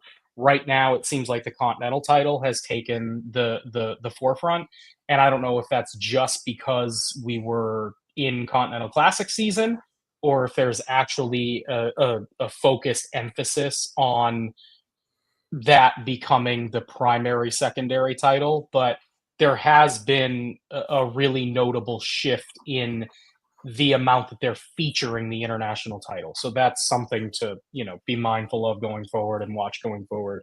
I still think that it would hugely benefit them to dump at least one of those titles, preferably two, but at least one. Yeah, Takeshita he's, he has this championship, but yeah, since he won the title, I agree with you. I just feel like as Frank brings his, oh, look at that, look at there, it's in the house, biscuits here. I like it. But for our audio listeners who are listening to the show on demand after we air live, Frank's cat Biscuit has joined. Biscuit has entered the chat. What a cutie! What a cutie! No, Takeshita hasn't done anything since winning the title. He just feels, just flowing through like a lot of guys do. Just they're kind of there. No real push for him. And I mean, yeah, he won the match tonight, which was good. I mean, he should have won the match, but they still should be doing more than what they are with him. He's too flipping talented to not. And you would have thought giving him the international title would have done it, but we don't stick with anything. We don't, we're going to this, we're going to this, we're going to this. We're all over the place. So yeah. So before we jump to match number 6, getting into the 3 top featured matches of the night, I did want to give AEW some credit here. They threw, before going to a hype package for Mercedes Moné and Chris Statlander, Excalibur threw to a backstage segment with Renee Paquette. She interviewed Kazuchika Okada about his upcoming finals match against Will Osprey. Nothing of significance in the promo, but I did want to highlight the fact that this was the second time tonight that they did this. They did it earlier in the show where Renee interviewed Osprey shortly after his win to start the show. Welcomed addition to the broadcast. I think that AEW, and I've harped on them for this for a long time with these pay-per-views, that they have the habit of going rapid fire with these shows, giving nothing room to breathe. And I thought tonight they did a much better job at distinguishing progression from match to match. You had those 2 interviews with Osprey and with Okada. You had a quick throw-to break where they had like an ad break with RJ City and Renee Paquette. And even though, it was meaningless, it just gave a nice breather, just an opportunity to, hey, if you need to get up and grab some water, go to the bathroom, whatever, you can do it without missing something of importance. And that's something that they have not often done. So kudos to them. Shout out to them on that. Also, a lot of commentary between the announcers tonight, talking up upcoming matches and discussing what they thought might happen, which I thought was a welcomed addition, something, WWE has done for a long time with their pre-show panels, and something that AEW injected tonight with the commentary booth that I thought worked to their benefit, just to distinguish these matches a little bit more. So wanted to throw credit to them on that. Brandon, can I say one thing? Why did Okada have to say bitch at the end? It was a really good really good promo, and it's just like, why do you have to say that at the end? Like, dude, it was a really good little promo, and it feels serious, and then you have to say bitch at the end. It's like, dude, come on, I'm not with Wade. I mean, it's like whatever with the way they use it and how many times they use it. I mean, it is kind of overdone, but that I just didn't like it there because it was like a really serious thing, and then he just has to use it, and it's Yeah, BJF in the chat saying really like the Osprey interview. I agree. I thought that Osprey was good, showed a ton of fire there. Had to throw the Tony Khan line in there too, dropped an F-bomb, which no big deal. We're on pay-per-view, but I thought that was really good. He was sort of setting the stage for the fact that he understands that the crowd sort of loses their energy at the end of the show, and he was like, hey, you can't do that. I'm going to need you. So good idea there by Will to sort of set the stage and preface what usually happens late in these AEW shows and just say, hey, I need you to get behind me. Thought that was good. Match number 6, Mercedes Moné defending her TBS championship against Chris Statlander. This, of course, a rematch from their incredible bout last month at Full Gear. This one goes 24 minutes, 33 seconds. Mercedes Moné wins with a combination roll-up that was incredibly hard to describe in my report for pwtorch. I will tell you that right now. Yeah. There's a whole bunch of twists and turns here at the end. Statlander attempts a deadlift German suplex for the second time in the match. Mercedes is able to kind of spin around her in a strange way, ends up rolling up Statlander in a cradle of sorts, but actually winds up underneath Chris on her stomach, and Statlander is leverage pinned on her shoulders above her. Really, really cool finish. I thought this was another excellent match between these two. I said last month after the Full Gear match that it might have been my favorite women's match in company history, and I don't know that this one quite hit that level, but it was still excellent. I thought, again, these two knocked it out of the park in terms of chemistry in the women's division. I don't know that you're going to find better than Chris and Mercedes. I really wish that they had done a better job with the non-Chris Statlander turn, because the crowd was into this match and they were into the match at Full Gear, but she still feels like a babyface who didn't earn her position, because the heel turn was just sort of dropped without explanation. And I like that commentary inserted the little line about her making inroads, trying to court Willow Nightingale again, get back in her good graces. They're doing the work to undo the turn and the damage they did by not having her turn back. But still, I think, in terms of crowd investment, they did miss out on a little bit with these two by not fully explaining that turn. Again, for our audio listeners, if you happen to hear that, Biscuit making an appearance again, attempting to knock over Frank's camera.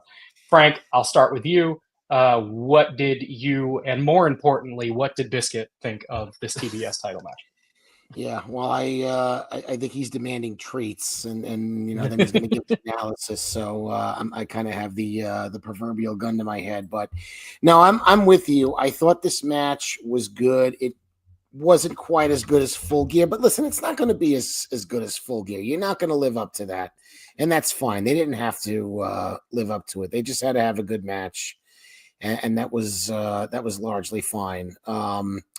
It's good that we're enjoying Mercedes Moné matches. It's good. It took a minute for us to, actually want to see them, because her characterization in the beginning was terrible. So there is that. You brought up the turn. What's that? Go ahead.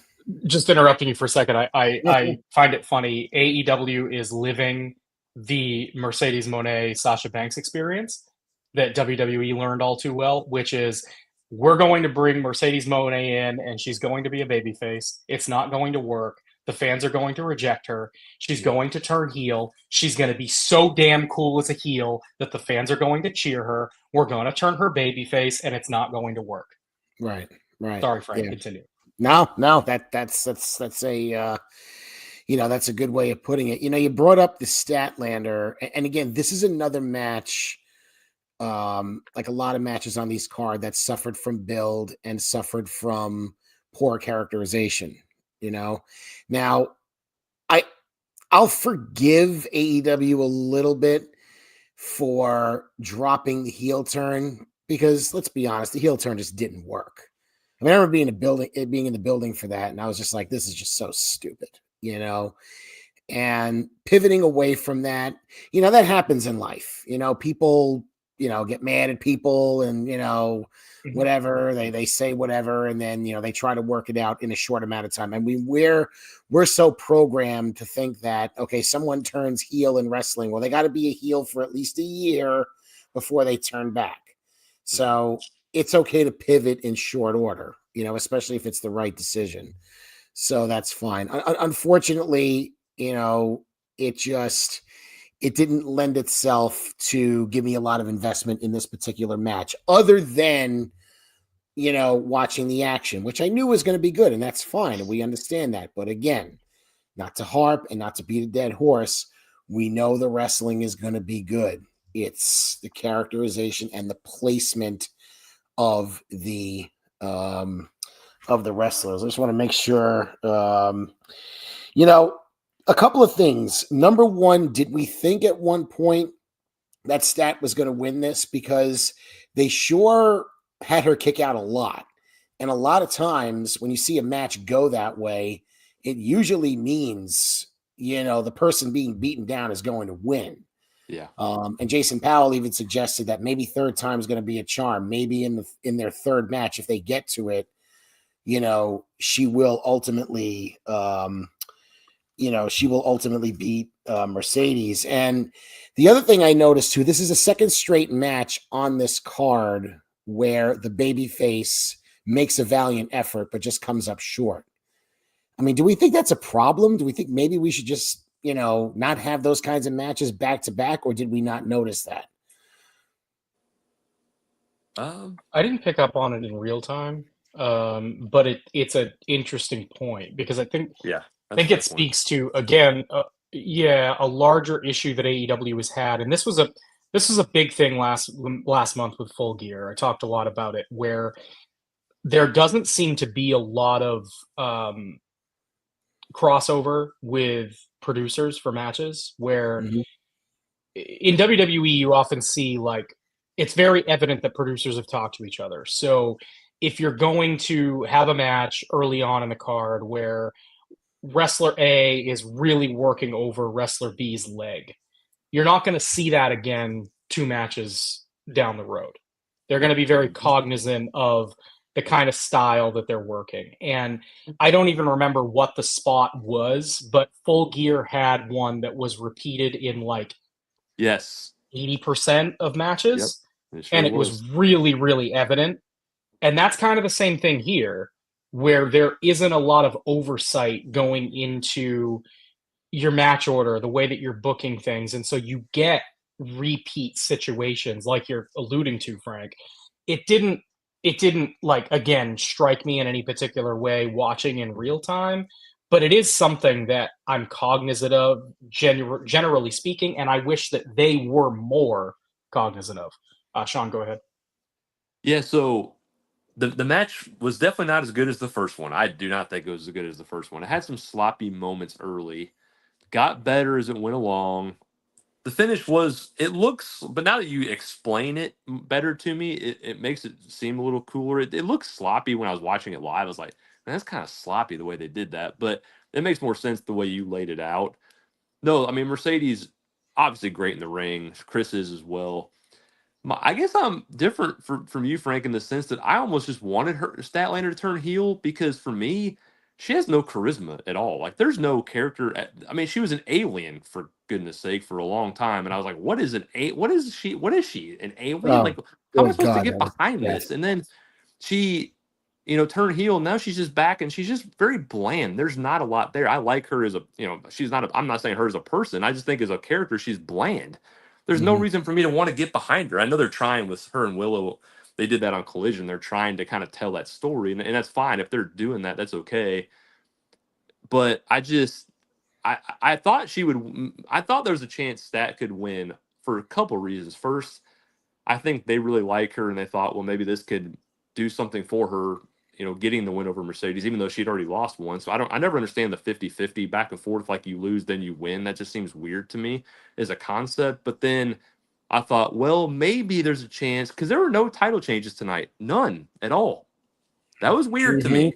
I thought there'd be one, which I thought Fletcher would ultimately win the Continental Classic. That was my thing. I thought would change hands. Go ahead, Frank. Sorry. And a lot of heels winning too. A lot of heels. Yeah. And so I thought maybe they would think, okay, let's have Mercedes lose in a great match, great back and forth match, ultimately to try to move her maybe into the title picture somehow. Like, okay, this is maybe the chance to move her up a little bit, do something different with her. So I thought there was a chance, but I still ultimately thought Mercedes would win just because I just think, for me, Statlander's kind of bland. She's great in the ring, but there's not much there for me to sink my teeth into. So, the match was really, really good, but I thought they did fine with Mercedes retaining. If I could counter DJ. that for 1 second, I'm sorry, Brandon. If I could just counter that for 1 second with Chris being bland as a face, I think there's a thing in wrestling, and I don't want to go down too much of a rabbit hole, but if someone is bland as a face, make them a heel, and it'll be better. And you know what? Sometimes that's just not the case. I mean, sometimes people are just bland either way, and it doesn't matter. I mean, with someone like that, if you give them the right manager, maybe it works. Stokely was fine. That was fine. They were doing okay with it. It was they turned it too quickly. Like, it was fine. We didn't know how bad it wasn't. I mean, if it was like 2 months down the road, maybe you can say, oh, they shouldn't have waited.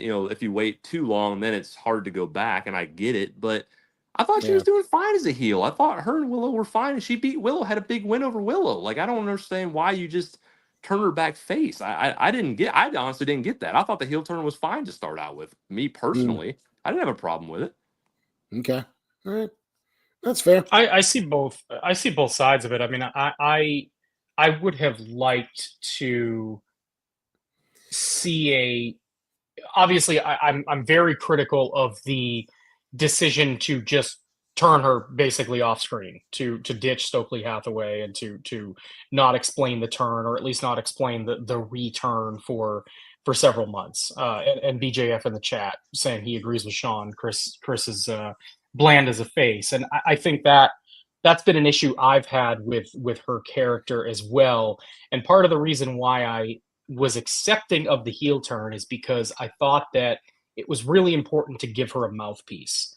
To me, what has made Chris so bland as a babyface is the fact that she does not come off natural on the microphone. And even though her friendship with Willow always seemed really fun and really natural, and they played off of each other well, Willow inadvertently exposed Chris for the weak promo that she is, because Willow is dynamic, she's fun, she cuts a solid promo, and then they would turn the mic over to Chris in the same segment, and more often than not, she'd fall on her face. And that hurt her pretty badly in the long run. Zach in the chat saying she's naturally awkward. And I think that's true. Like, that's the case here. And there's a way to harness that energy. I just don't think that they have done an admirable job at doing that. Chris has been the victim the same way that Powerhouse Hobbs has been a victim of start-stop pushes, shoddy booking. We've had a failed turn that was abandoned. We've had her being the one to finally get the win over Jade Cargill, the only person to beat Jade Cargill in AEW. That was dumb. And then that championship reign just turned into nothing. They did nothing with her. They did nothing with it after she came off of this big return off of surgery. So a lot of start-stop stuff for Chris Statlander. I think that having these two back-to-back incredible matches with Mercedes Moné is a great feather in her cap, but her future largely depends on what they can do with her booking and what they're going to do. What they're going to do with the booking going forward. Zach asking how you harness that energy.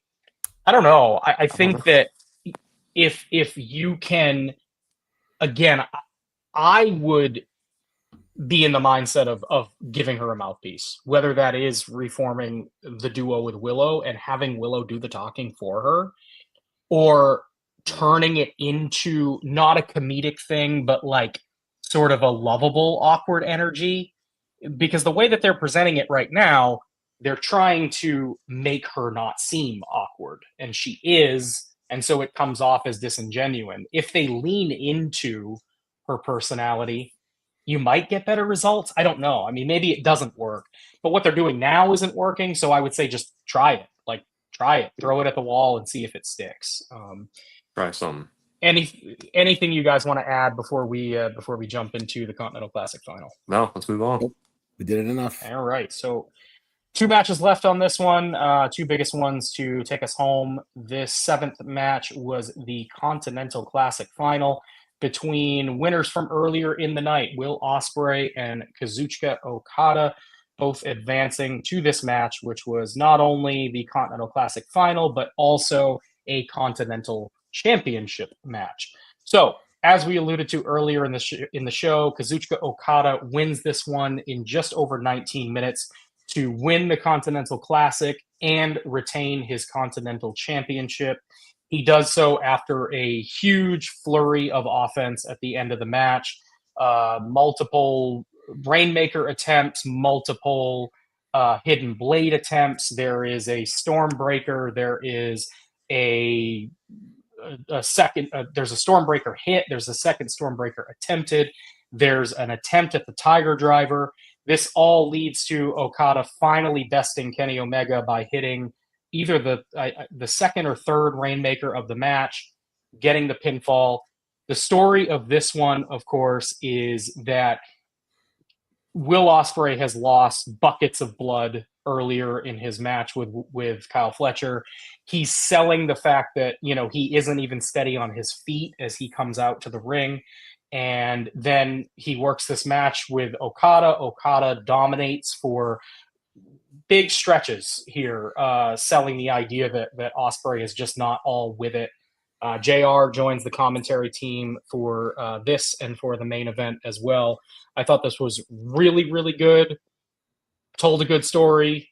Probably Okada's best effort in AEW thus far, except for maybe the Danielson match at what was it, the first or second Forbidden Door? I don't remember, but certainly one of Okada's best showings in AEW so far. Okada getting the win here, his 5th tournament victory overall. They really spent a lot of time harping on that. The fact that he had won 4 G1 climaxes and now the Continental Classic. A lot of comments in the chat, both earlier and recently, that this should have closed the show, should have been the main event. So, Sean, I'll throw to you first. Talk about the match, what you liked, what you didn't like, and give me your thoughts on this being an alternative main event. Yeah, I guess I'll disagree. I guess I'm old school. I want my world championship main eventing my show. That's just me personally. Even if the build sucks, which we'll get into that, I just think the main event should be your world championship match. That's just me personally. I know I get a lot of disagreement. That's okay. That's what we're all here for. We're here to go back and forth. This was a great match. Will Ospreay is the best in the business, and with all he does in his matches. Tells great stories. Okada, this is the first match that really kind of showed me, other than because I don't think I got to see that. I don't think I went back and watched the Danielson because I don't think I got that pay-per-view. I don't think I ended up watching that match, so I missed that one as well. So I didn't get to see that one in person, live as it was on TV. This one shows me what kind of stuff Okada can do. I like that they harped on the tournament wins, and the problem is this tournament just doesn't have a lot of stakes. It's a mid-card title that just doesn't feel very important. Now, if they make it feel important with Okada winning it, maybe I'll get behind it and I'll feel better about it. But the match itself was great. The Rainmaker, Osprey sold it really well. Just everything looked good between the two. Everything about it I really enjoyed. Ultimately, I think Fletcher would have been the right move to me personally, and Osprey just getting another loss. Yeah, it's Okada. Yeah, it's a 20-minute great match, but ultimately I liked it. I think Okada is on to better things, which I think could be really good for him, for the company. But yeah, but it was a great match. I really enjoyed it all the way around. Yeah, you bring up an interesting point too, kind of wondering what's next for Osprey. Frank, I'll throw to you. Talk about the match and what do you think is next for both of these guys? I really enjoyed the match. I don't think there's a ton to say about it. It kind of warmed my heart a little bit because it reminded me of those great G1 matches that Okada would work. So really just, I don't think there's a lot that I really have to add. I don't know what's going to happen next. I see Zach, in the chat talking about Okada versus Omega at Could All be. In, and I even saw Jason suggest that. I mean, that's a ways off. That's in July. But oh yeah, that's true. He can go see it too. That's in his. Yeah, he'll be there. Yep, he'll be there. That's in his hood. Good for you, Zach. That's gonna be cool, man. That'll be fun to be yeah, for sure. yeah. Too bad we don't serve Dallas anymore. Otherwise, I try to get down there. But yeah, it's all about what's next. I mean, I was kind of wondering if Okada could be a Moxley challenger because really, what's next for Moxley? What's coming up? I mean, Copeland. Oh God. And we'll get to that. Yeah, I know. Sure, believe me, I'm with you. I'm just going by what I saw on the show, bud. You know what I mean? It's Yeah. But I'm thinking we might get that, but then again, we might not because as we've talked about, Tony just he does these things and then just moves on to the next thing and, forgets what he just did. And it's like, okay, Okada just won this, just like Kingston winning last year. Wins the what they call the Triple Crown or the whatever they called him having the 3 titles. That was dropped in 2 months. He lost the title, got hurt, and that was it. So it's it's all in the follow-up. And again, this was another match, the redundancy that the babyface had the valiant effort but came up short. And I just kind of wish that the producers would have talked to each other about it. But yeah, that's all I had to say. Yeah, I think that again, I understand going with Okada here, and my issue isn't with that. It's more so I think again putting Osprey in this position where he's taken the number of losses that he has.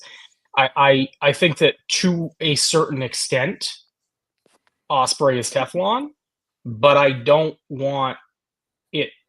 I don't want them to turn that into a crutch because they feel like that's the case. Because you can break that armor down over time if you continue to do this sort of thing. And I just think that Osprey has proven himself to be so incredibly important to the future of this company, and really the first guy in several years who has made me look at the landscape of AEW and say, okay, maybe this shouldn't be an ensemble cast. Maybe this should be Will Ospreay's company. And I still feel that way, and it feels like every month we get a little bit further away from that being a reality. So, we'll see what happens going forward. Frank, I'm with you. I think that there's a good possibility that we see Okada as a challenger down the road for Moxley, because we still have the Bucks waiting in the wings here. They, went home when they were threatened by Moxley and company. My assumption is that when they return, they will be baby faces again to stand up for AEW and take on the Death Riders. And given that we haven't seen any indication of a split or a rift between them and Okada, if Okada is moving toward a babyface role, it would make sense for the Bucks to return in that role as well. So I think that, after we get through the Copeland FTR stuff, Okada and the Young Bucks feel like logical challengers for the Death Riders. Anything either of you guys want to add before we talk about the post-match angle here? One thing, and Zach was actually thinking what I'm thinking. I don't think this hurts. I don't think this hurts Osprey one little bit. I do agree, and having seen Osprey in New Japan, he did eat a lot of pins, but everybody knew what he was all about, and he wasn't eating pins to nobodies. I mean, he was eating pins to, whether it was Zack Sabre Jr. or Okada or Naito. I mean, you're losing to people that have credibility. So I didn't like the Darby one. I did not like the Darby one at all. No. I'm not a fan of that one. But he lost to good big time people though, for sure, like higher ups. Yeah, I mean this, we could get down a lot of rabbit holes with that, multiple matches on TV, premium content all the time. You have to have more losses. I mean, that's just the nature of the beast. But, being in the finals and losing to Okada, is not the worst thing in the world. But again, it's what you do moving forward. You can't just have him win this tournament and okay, we'll move on to the next thing. And, so I think there is a plan ultimately, to have Will Osprey be at the top of this company, and he has obstacles to overcome, and one of them is Okada, and I thought he was going to do that in New Japan, but then, he ended up leaving. So, maybe that happens here. Yeah, Zach in the chat saying the idea being to give Darby some credibility for a title match down the road, and I understand that line of thinking, but I also I would push back a little bit on it, only in the sense that there's so many guys who they are building for title matches down the road, and at some point you've got to focus on your studs, and Darby Allin is a good story and has come up the card in an organic way, but I don't think that he's a guy who you want to use that you want to sacrifice someone the caliber of Will Ospreay to. Right. I mean, Darby is a guy whose character is Teflon, who can take the losses and come back from them, because there's just a certain element to his character where that makes a lot of sense. But you know who he is? He's Jeff Hardy. Exactly. Yeah. He's the guy. He's the underdog. Osprey's not that guy. Osprey is in a different place. And I want to clarify too, like, I don't think that losing to Kazuchika Okada in and of itself is harmful to Will Osprey. What I think it is a case of death by 1,000 cuts, where Osprey has been eating a lot of pins to a number of opponents over the last several months. And you can absolutely argue that most of those opponents have been of extremely high quality, and I won't disagree, but I think that there is some chipping away at the armor that you do when you have so many of those losses in short order. Yeah, I completely agree. Who did you sacrifice to Orange Cassidy to give him title matches? You just gave him a title match, didn't you? So yeah. Anyway, so we're not moving on from this match entirely just yet, because there was a big post-match angle. Okada celebrating his win, and Christopher Daniels shows up on the stage. Kind of odd, considering Daniels had a segment on Dynamite this week where he offered his help to Hangman Adam Page, which kind of felt out of place given the context. Like, he did a good job explaining himself as to why he would want to invest or put his horse in Hangman Page's stable, so to speak, but pun intended there, I guess. But so it felt a little out of place for him to have inserted himself into the main event picture and then to come out here just before the main event. But he does so to make the announcement that he's no longer an EVP in AEW, and that is because the true EVP has returned, which of course leads to Kenny Omega coming through the center of the stage. He's dressed in a suit.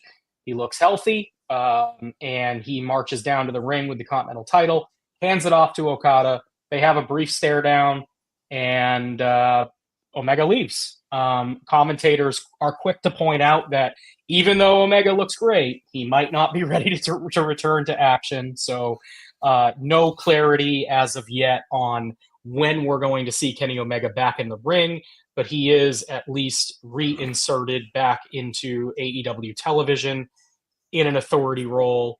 Frank, I see you shaking your head. He's scheduled for a match at Wrestle Dynasty. What is wrong with these people? He's wrestling Gabe Kidd at Wrestle Dynasty. We don't know when he's going to be ready. Yeah. That's I mean, come on. Don't treat people like they're stupid. Like they know he's in a match in New Japan. Come on. I mean, we know that. We've known that for a while now. But no, I thought he looked good. I thought the walk to the ring it seemed like an eternity for me. I guess I'm like, man, like let's get this going here. Like, why is this taking so long? Man, he was soaking in the reaction, which was cool. I mean, it's good to see Kenny back for sure. But yeah, when he gets in the ring, I'm excited because I didn't know again about Omega until I saw him in AEW, and I really liked a lot of the matches in AEW. I mean, not all of them were the greatest, and there were some issues with some of them. But I liked what I saw. And I'm like, yeah, this guy's a star. Like, we use him as a star. So, yeah, BJF saying that Kenny looked good and wasn't, not being in a sloppy t-shirt and jeans helped. And I think that there's something to be said for that. I mean, there are certain guys who that look can be endearing, and for others, there's something to be said, especially when you're in the role of EVP, where dressing like you're dressing for the part kind of helps the allure and the mystique of the character. Look at Cody Rhodes. I mean, as an EVP in AEW, was constantly in suits. Now, even in WWE, continues to wear suits. Looks like a big deal. Looks like a star. Acts like a star. Omega, we've gone through various stages. At times, he has just been out there in wind pants and a gaming T-shirt. I like this look better. I think it is more suiting for the at least when he's on official AEW business as an EVP and not as a wrestler. It's better to present himself in this way. Overall, AEW as a whole is always better when Kenny Omega is around. I just think that is an absolute. That's an absolute. Like I'm glad to see him back. Glad to see him healthy. I do wish that there was, better foresight on the part of the commentating team to acknowledge the fact that he is wrestling for New Japan, especially given the fact that they were promoting that show pretty much throughout the night. So there was obviously an understanding that was coming up. No reason for them to have taken the route that they did, but ultimately, what are you going to do? Yeah. Anything else that either of you want to add regarding Omega? Main event. Here we come. Let's go. Let's do it. All right. On to the main it's 2 o'clock event. In the morning, Frank. You're still awake. It is. Yeah, it is 1:58. It's been a long day for me too. Hey, I have never gotten out of one of these AEW post shows under 2 hours. Don't think we're going to do it today. But I didn't think so. Main event, Jon Moxley defending the AEW World Championship against not one, not two, but three opponents: Orange Cassidy, Hangman Adam Page, and Switchblade Jay White. This one, of course, was set up by a whole bunch of interconnected storylines. Jon Moxley has issues with all three guys.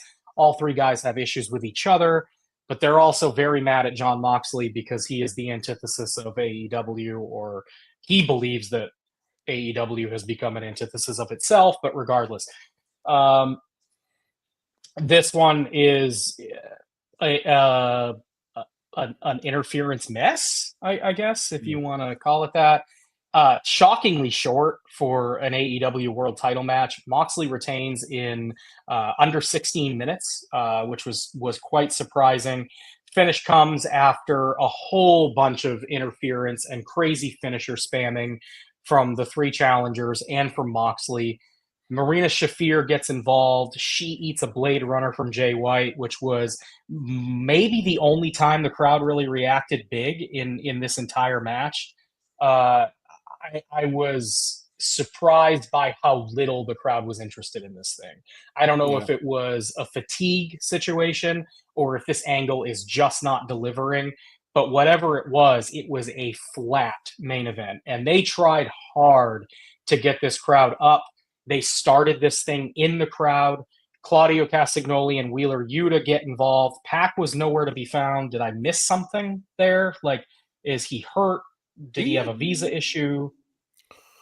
He's always in and out. I don't even bother anymore. He's always in and out, His visa, his foot problem, he couldn't get out of bed. I just don't care. You know what I mean? I just forget about it.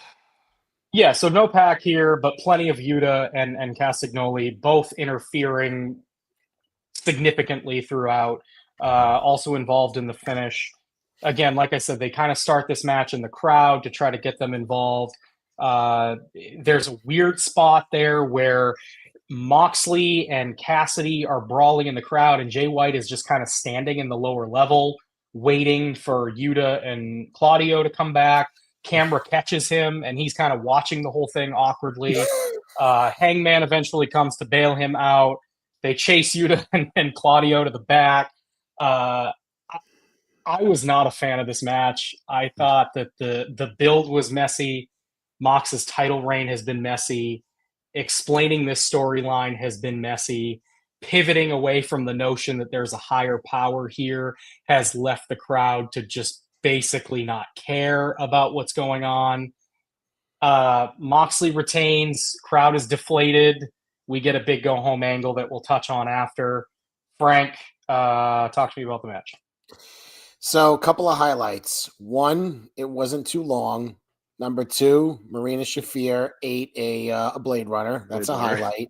Yeah. They have been teasing that.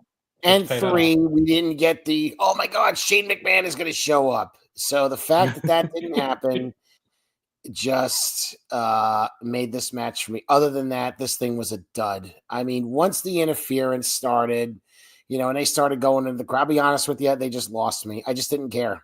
I mean, I already, and I will prove to you that a fatigued crowd can get into a match. I was at Forbidden Door, and Wade, talked to me about this. We did a 12-minute hot take, and he noticed that the crowd was alive for the Swerve Osprey main event, and we concluded that if you give the fans something in which they could sink their teeth, they're going to be excited. And we were tired. We were at that time. We were tired. I mean, that match started at 11:45 at night, local time, I want to say. So, but it's what we wanted to see, and they were invested. So I don't buy the fatigue bit for a second, all right? This match had very little investment in it.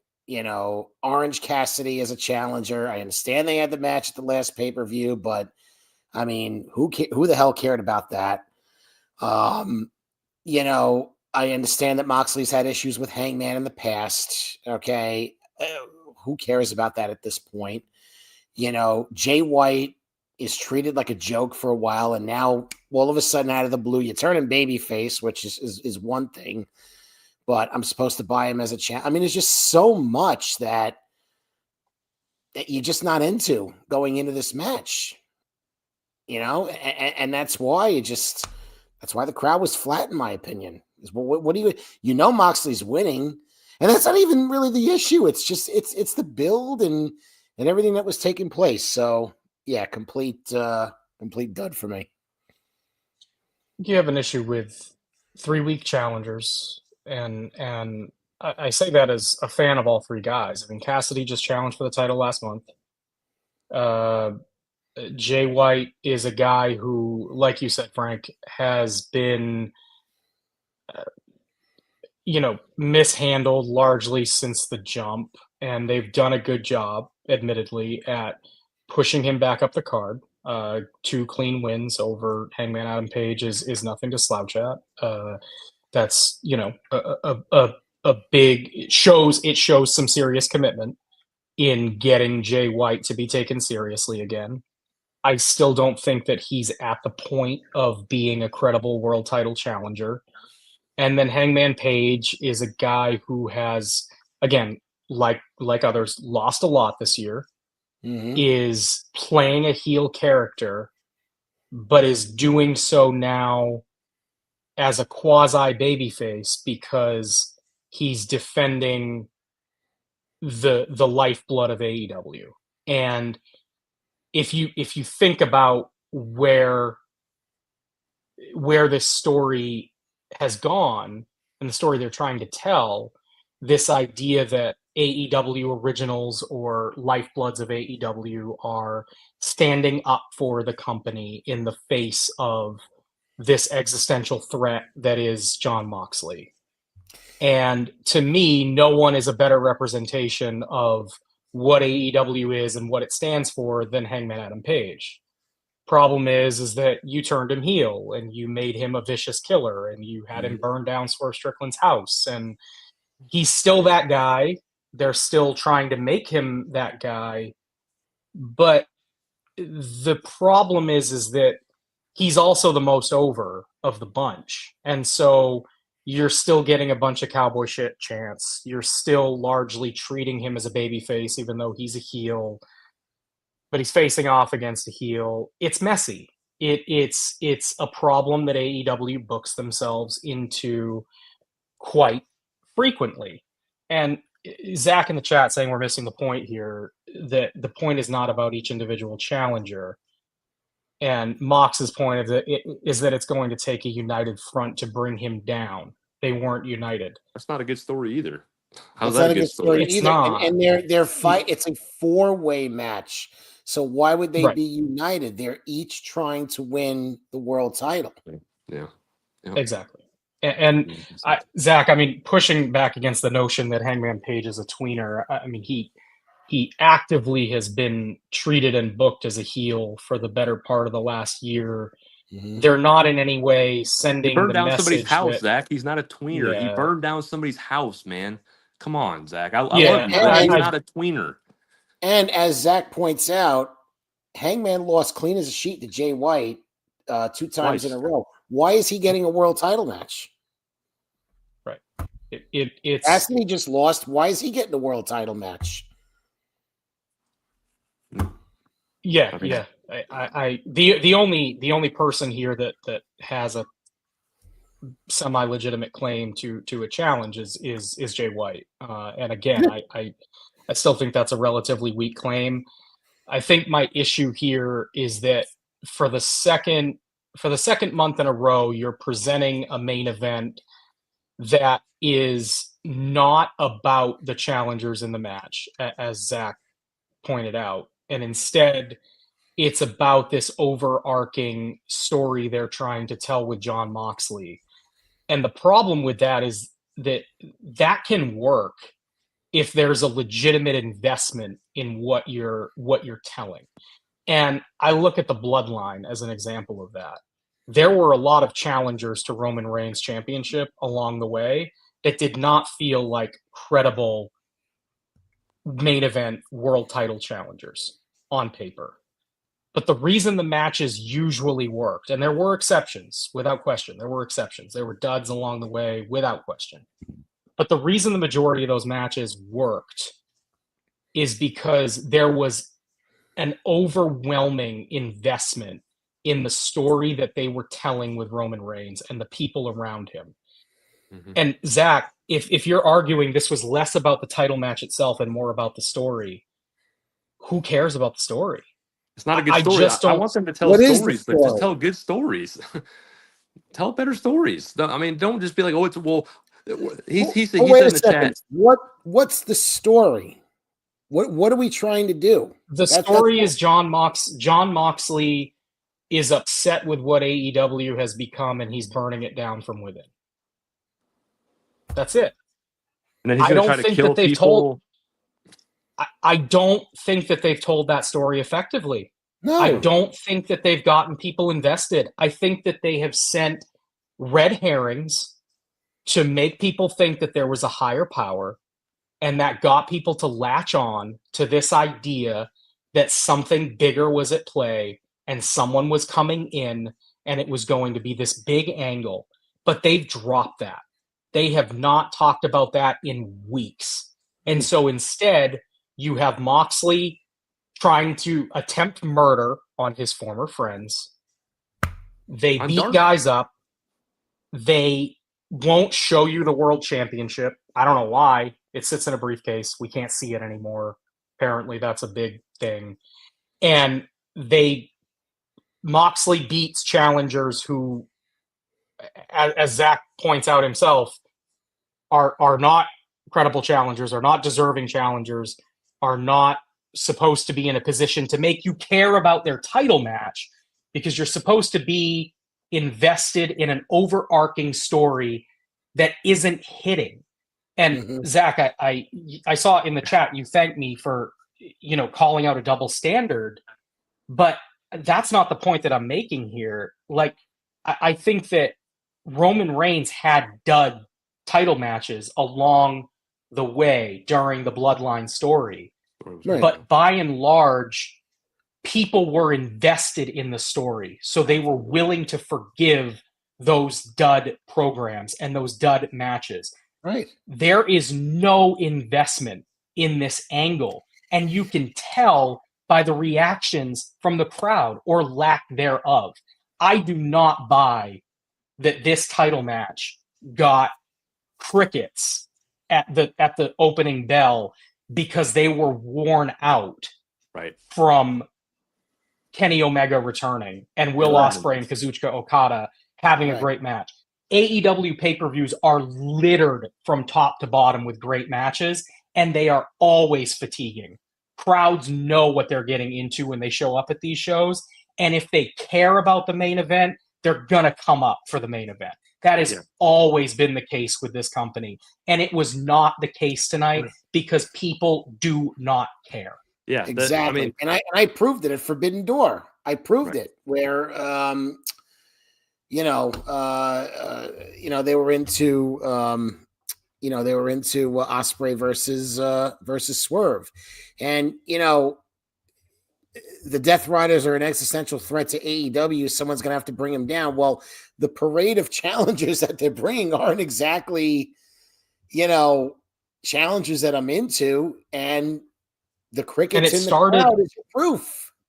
Frank, it started. They were so short on credible baby faces that the opposition to the Death Riders started as Dark Order.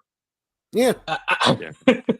I just don't like the ultimate, we're a threat to AEW and it's all like we're going to defend the company. I don't like that storyline. It's a dumb storyline. It's just Mox doesn't, and Mox I think even said he doesn't like it anyway. I think he's just doing it because he knows he has to. It's and he tried to kill Darby. They tried to kill Darby last night, or they threw him down the freaking stairs. Like Darby shouldn't be doing that. Number one, that could really actually literally hurt someone. And number two, like that's stupid. I'm with Wade on this. Like they should be getting suspended or something when you're trying to literally kill somebody and roll them down a flight of stairs and suffocate them. Like something should be like I just don't like any of it. And the fans are showing you they're not invested in this. They're not. They don't care.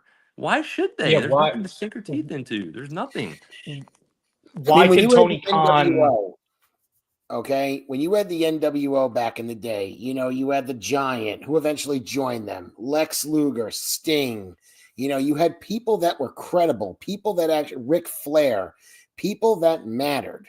And you were invested in those matches. You wanted somebody to stop the NWO. This, the Dark Order, like you said, Orange Cassidy, And he still put his hands in his pockets tonight. He still did that. Like I'm like, dude. And the NWO was they were trying to take over the company. They were trying to take over. They were clear.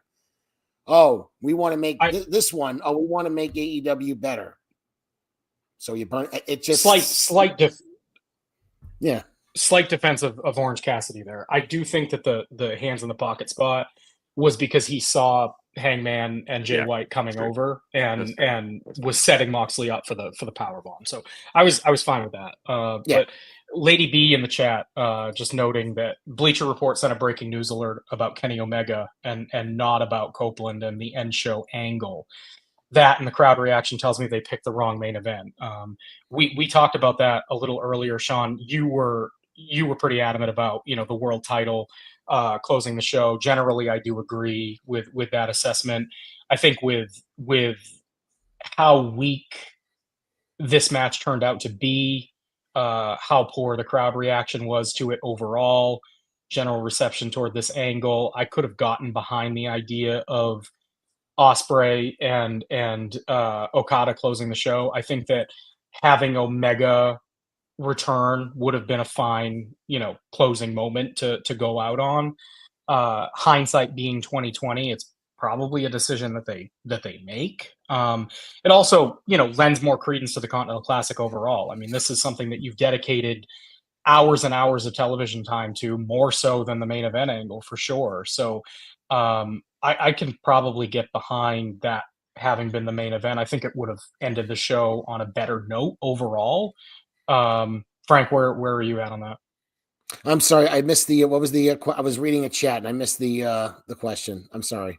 Lady B in the chat had pointed out that Bleacher Report sent out a breaking news alert about Kenny Omega returning, but said nothing about the main event situation, Copeland, FTR, that sort of thing. So just wondering if you had a strong feeling one way or the other, if you would have felt a little bit more satisfied had they closed with the Continental Classic.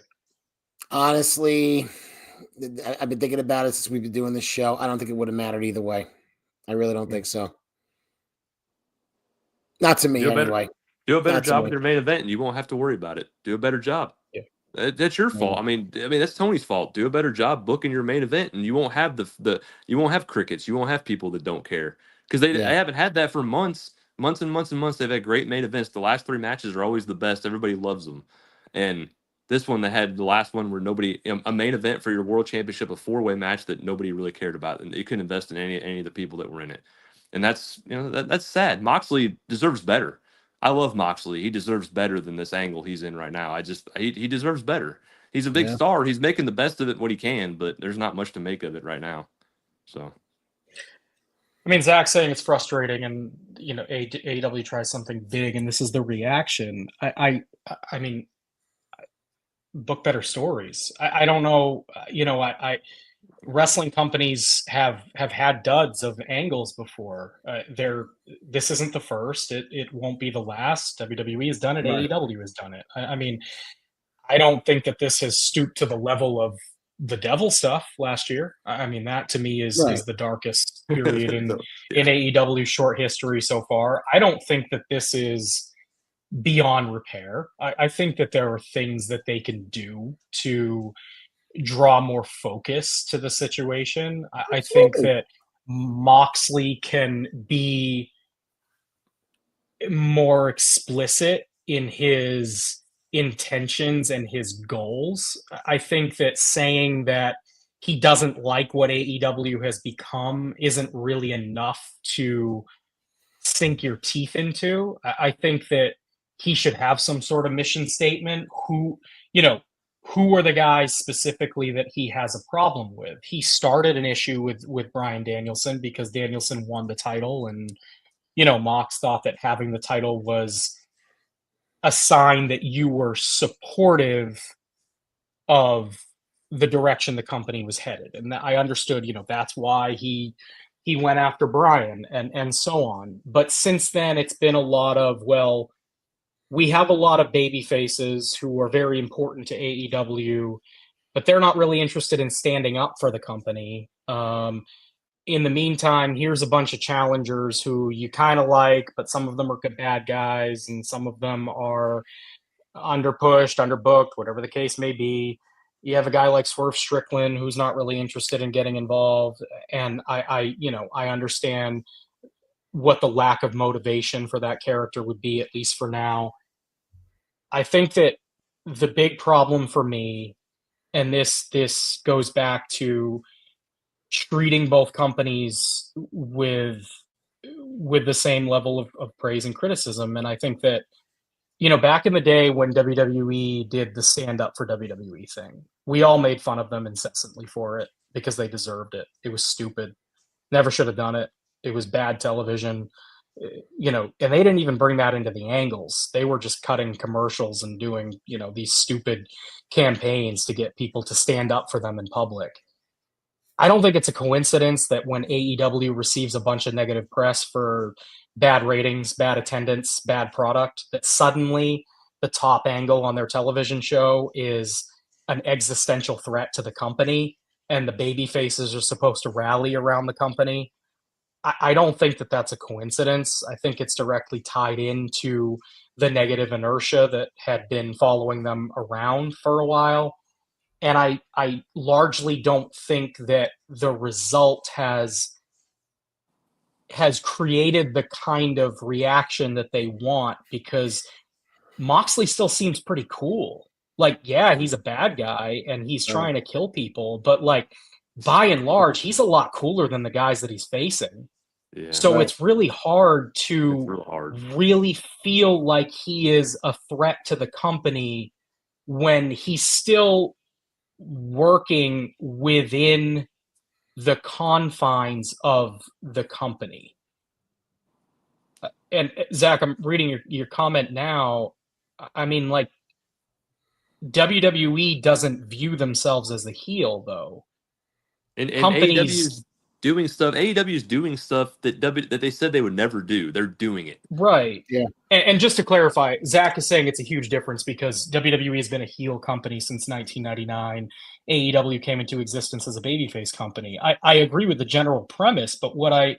what I don't disagree with, what I don't agree with is that never has WWE viewed themselves as the bad guy. I mean, when they were being persecuted in public by the media, they viewed themselves as being bullied, and so they wanted fans to stand up for them. It feels like the exact same situation here. AEW is receiving criticism more so than they had in the past. Their attendance is down. People are asking them to book smaller buildings. Suddenly, we have an angle where they're asking fans and wrestlers in their company to stand up for them. There's no difference. Right. I mean, I just, like I said, the fans just weren't invested for a good reason because there's nothing to invest in. There's just not right now. Yeah. Give me something more to invest in, and I'll invest in it. And I again, I want AEW to do well. I like them. I enjoy watching it. I mean, I'm not like, I'm not a hate watcher. I like them. I like a lot of the stars. I'm into Osprey. I'm into these guys. Give me better stuff, man. Just give me better stuff, and I'll enjoy it more. You know. You know what, Tony? Get out of the 1990s, okay? Get out of this, takeover angles, this, whatever you want to call it. Just go to a basic formula. Pick your 4 guys that are your main event guys and focus on them, okay? 100%. Or your 6 guys, okay? Build them up as title contenders. These are my guys. This is why I want to be a world champion. You have your undercard, have people wrestling, build people up as challengers for TNT title, this, that, and the other thing, and keep it simple. And you know what? People will watch the product. That's what AEW was in the beginning when they came in as a babyface company, as Zach points out. Okay. They kept it simple and it was enjoyable. And now you're going to all these lengths to try to improve ratings, try to pop a rating, this, that. It's not working. The evidence is there. The ratings are going down. So, go back to keeping it simple. Highlight a couple comments from Lady B here, saying, I don't want AEW to be the main character of their TV show. And I think, I think that's the point, Yeah. the takeaway point here. I want a wrestler to be the top star. The let's save AEW stuff is tired. Hope they end that in 2025. And Lady B. I think that's the notion that we're getting at.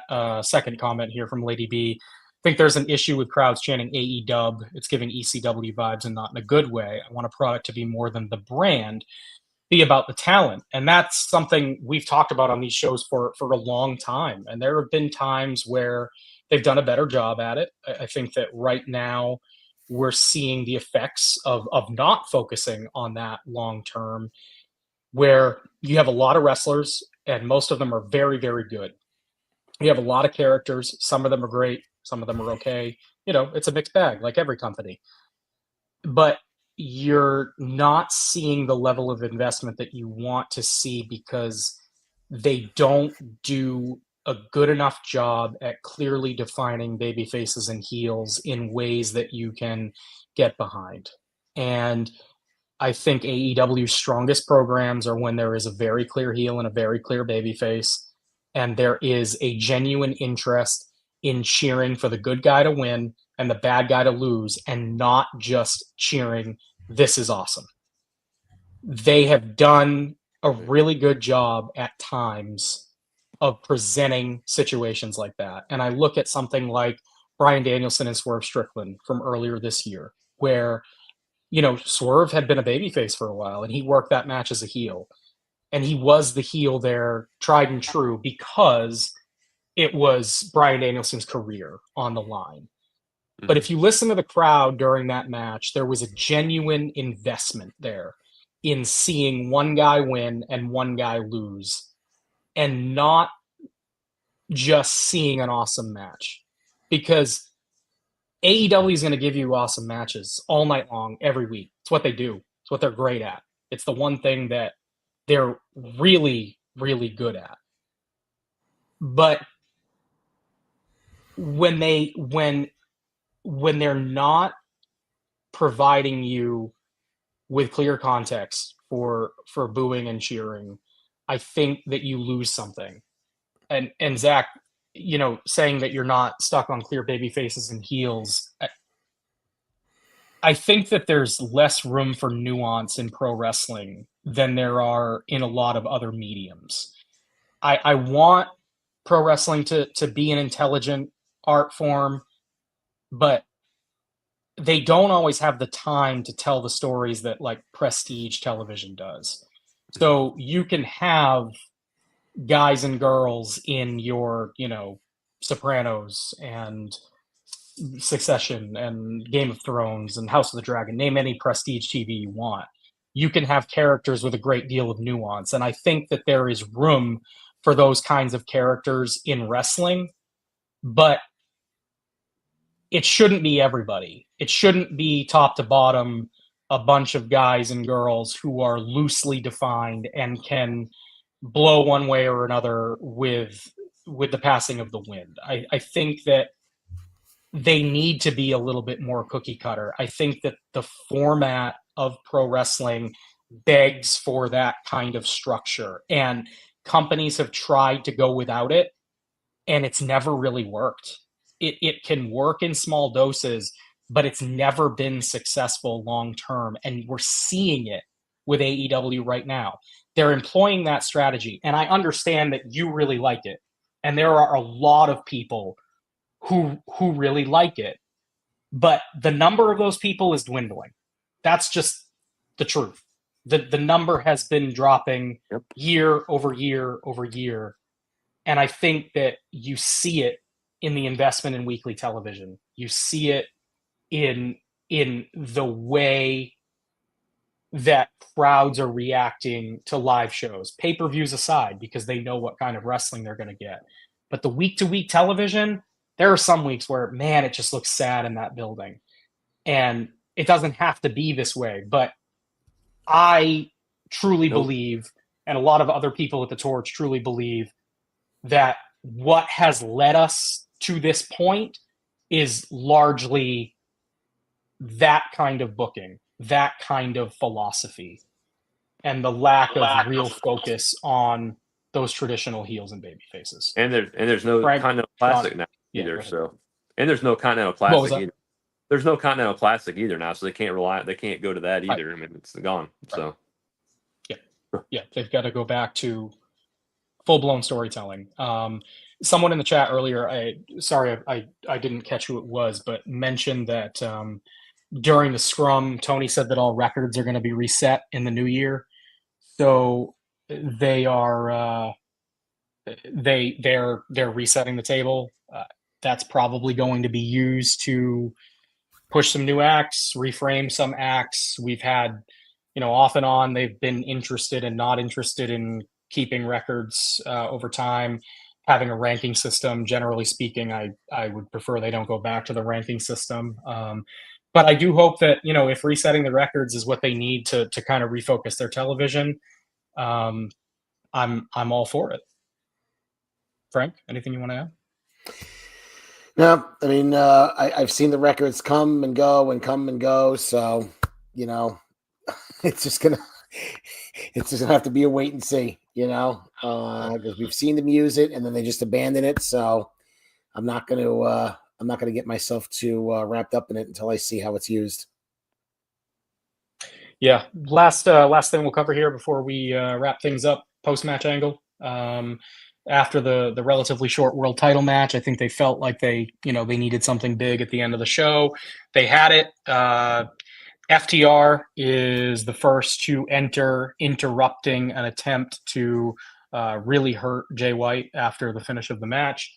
Cassidy and Hangman are down on the outside at this point. Jay White's about to receive a beatdown, and FTR makes the save, but they don't head all the way to the ring. Instead, they stop, the lights cut out, and we get the opening notes of Metalingus by Alter Bridge and the return of one Adam Copeland. He receives a really good reaction from the crowd. Much bigger reaction here for him than anything in the main event itself.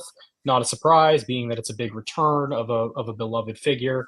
Copeland walks down to the ring with FTR. FTR enter first. They take out Yuta and Claudio. And then Adam enters the ring, goes face-to-face with Mox. Moxley tries to throw a punch, and Copeland ducks it, hits the ropes, and gives Moxley a spear. Death Riders retreat, go out through the crowd, and Copeland grabs a mic, has to wait a couple minutes for it to turn on. But once it does, he sends a message that he and FTR are coming for the Death Riders. As the show goes off the air, we get a very quick announcement from Tony Khan via Tony Schiavone, saying that the Death Riders will face rated FTR in a trios match on the New Year's Dynamite. Sean, go to you first. So the post-match angle was, I mean, it was fine. I mean, FTR coming out was cool. You know, with Copeland, it's good to see him back. I just don't want him to face Moxley. I don't care. Adam Copeland's way, he's not a main event guy anymore. He's not to that level. I don't want him, at least I don't want him in my main event. Let's put it that way. Build younger people, and Adam Copeland's in his 50s now, or near 50 or whatever. I don't know. I just don't, I'm not compelled by that. And somebody said in the chat earlier, like they wanted Christian to cash in. Oh God, no, absolutely not. Christian does not need. He's not a world title guy. I like his character. I like his heel shtick. I didn't like him, talking about Moxley's drinking, or Darby. I don't know why Darby talked about his drinking either. I'm like, what are we doing? Like, that's also stupid. Like, what are we doing, guys? Like, come on. You're trying to get him booed, but then you're going to talk about his drinking problems. Like, come on. I mean, be smarter, AEW. Like, this is ridiculous. But the rated FTR is fine. I mean, it'll be a fun trios match Wednesday. I don't know where they're going ultimately. I think they're maybe going Copeland, Moxley. That it doesn't interest me personally, but the match will probably be fun. I know who's winning. It was a fine end. I mean, it's a fine end of the show. It got you at least kind of, but it was still kind of like, oh, all these people are just coming out. It's kind of is what it was, but it was fine. I'm fine with Moxley and Copeland only because I think it's the first time that we're going to during this Moxley run and this angle where we're going to see what feels like a major challenger, what feels like I say Moxley's going to win, of course, but Copeland does feel like a real threat, like an actual main event level guy who is, again, came into AEW at the tail end of his career, really likes what they stand for, kind of a locker room leader.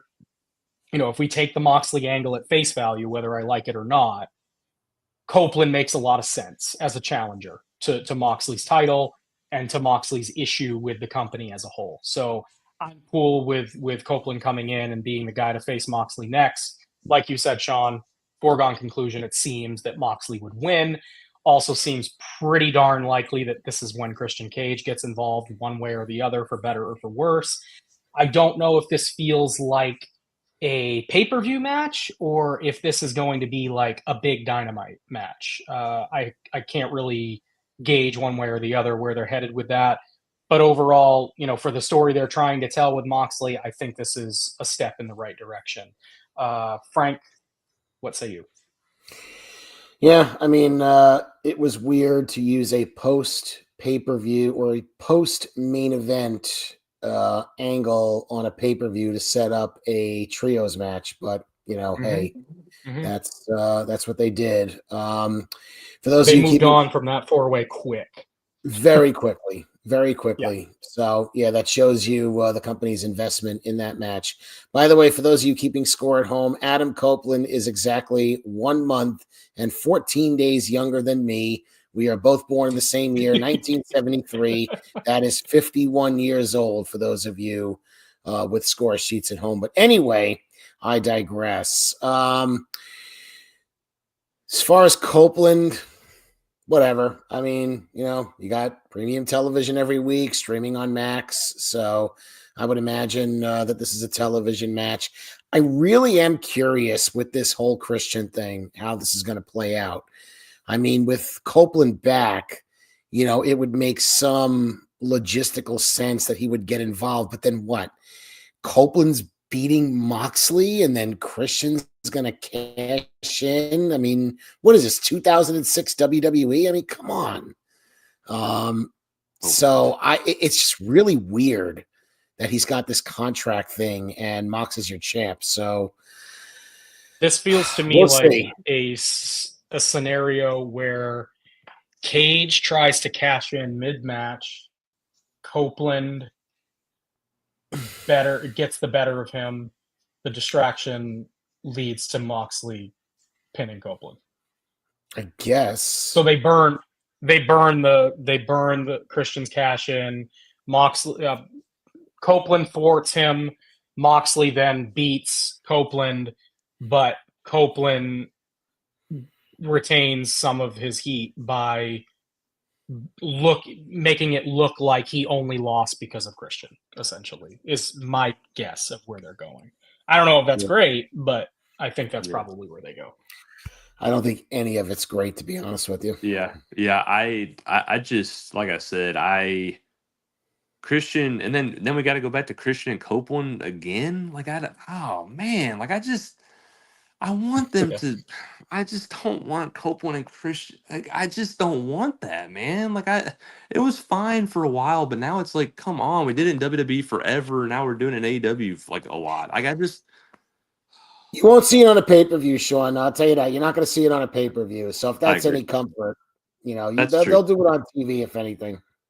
Yeah, they will. And I want to say real quick a couple things about the main event real fast is JR, and I love JR. He was very slow tonight. I felt bad listening to him. He was good at what the stuff he was saying was fine. It was just like, this is not the JR that I, of course, remember back in the day. I loved him so much in the Attitude Era and in the early 2000s. And, man, it's just, he's obviously dealt with so many health issues. And I hope he's, glad he's doing a little bit better now. But, man, he kind of struggles out there. And it's hard to – but I still love him. I'm glad they put him out there. And Tony Schiavone did say when they were up in the crowd, and he's like, well, they can't win the title by count out. And it's like, dude, it's a four-way. I think it's a dumb rule, but there's no count outs in four-ways, dude. Yeah. He's like, oh yeah. Like, so they said something about it. He's like, oh, maybe not, or something. I was like, oh gosh, what a douche. Like, really, dude? How do you not know your own rules of your freaking main events? No, he's not a douche. I like Tony. I caught that too. It was what I thought largely was a really good night for commentary fell apart a bit in this match, and yeah. 239. Well, over 2 hours and 30 minutes into the show, we've hit it all. We've covered it all, including the post-match angle. Before we shut this thing down, I do want to give a quick plug to our current, of course, a huge thanks to our current VIP members of pwtorch, but a brief advert here for those who have yet to join. If you're watching live on YouTube or elsewhere, you're seeing it on the screen now. You can join pwtorch VIP by going to pwtorch.com/go VIP. And then, of course, you can get a full stream of our podcasts and shows on Spotify, Apple Podcasts, Android apps. You can stream them directly from the VIP site. That also gets you access to a ton of cool stuff. Ad-free podcasts being a major one, but then a whole bunch of VIP-only shows. Frank's then and now, previously a VIP show, but Frank, you're for everyone now, right?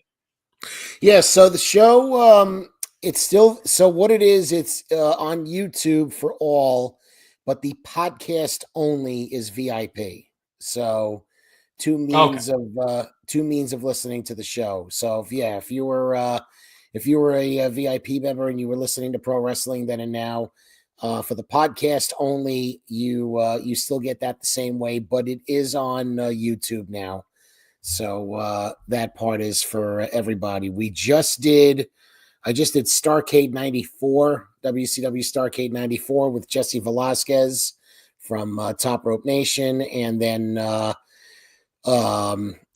couple of weeks prior, I did Saturday Night's Main Event, episodes 1 and 2 with David Wolf in advance of the current Saturday Night's Main Event. So it was really cool to go back and see the original, if you will, in advance of what they did on December 14th. So, check that out, and on YouTube, love to have people in the chat. We'll highlight your comments and talk. Where I'm basically staying in 1995 wrestling coming up, mostly WWF, but we'll go through WCW, sprinkle a little ECW in there. And I do plan on, for the Royal Rumble month anyway, covering multiple Royal Rumbles, one of them being 1990. So that'll be real fun to go back and look.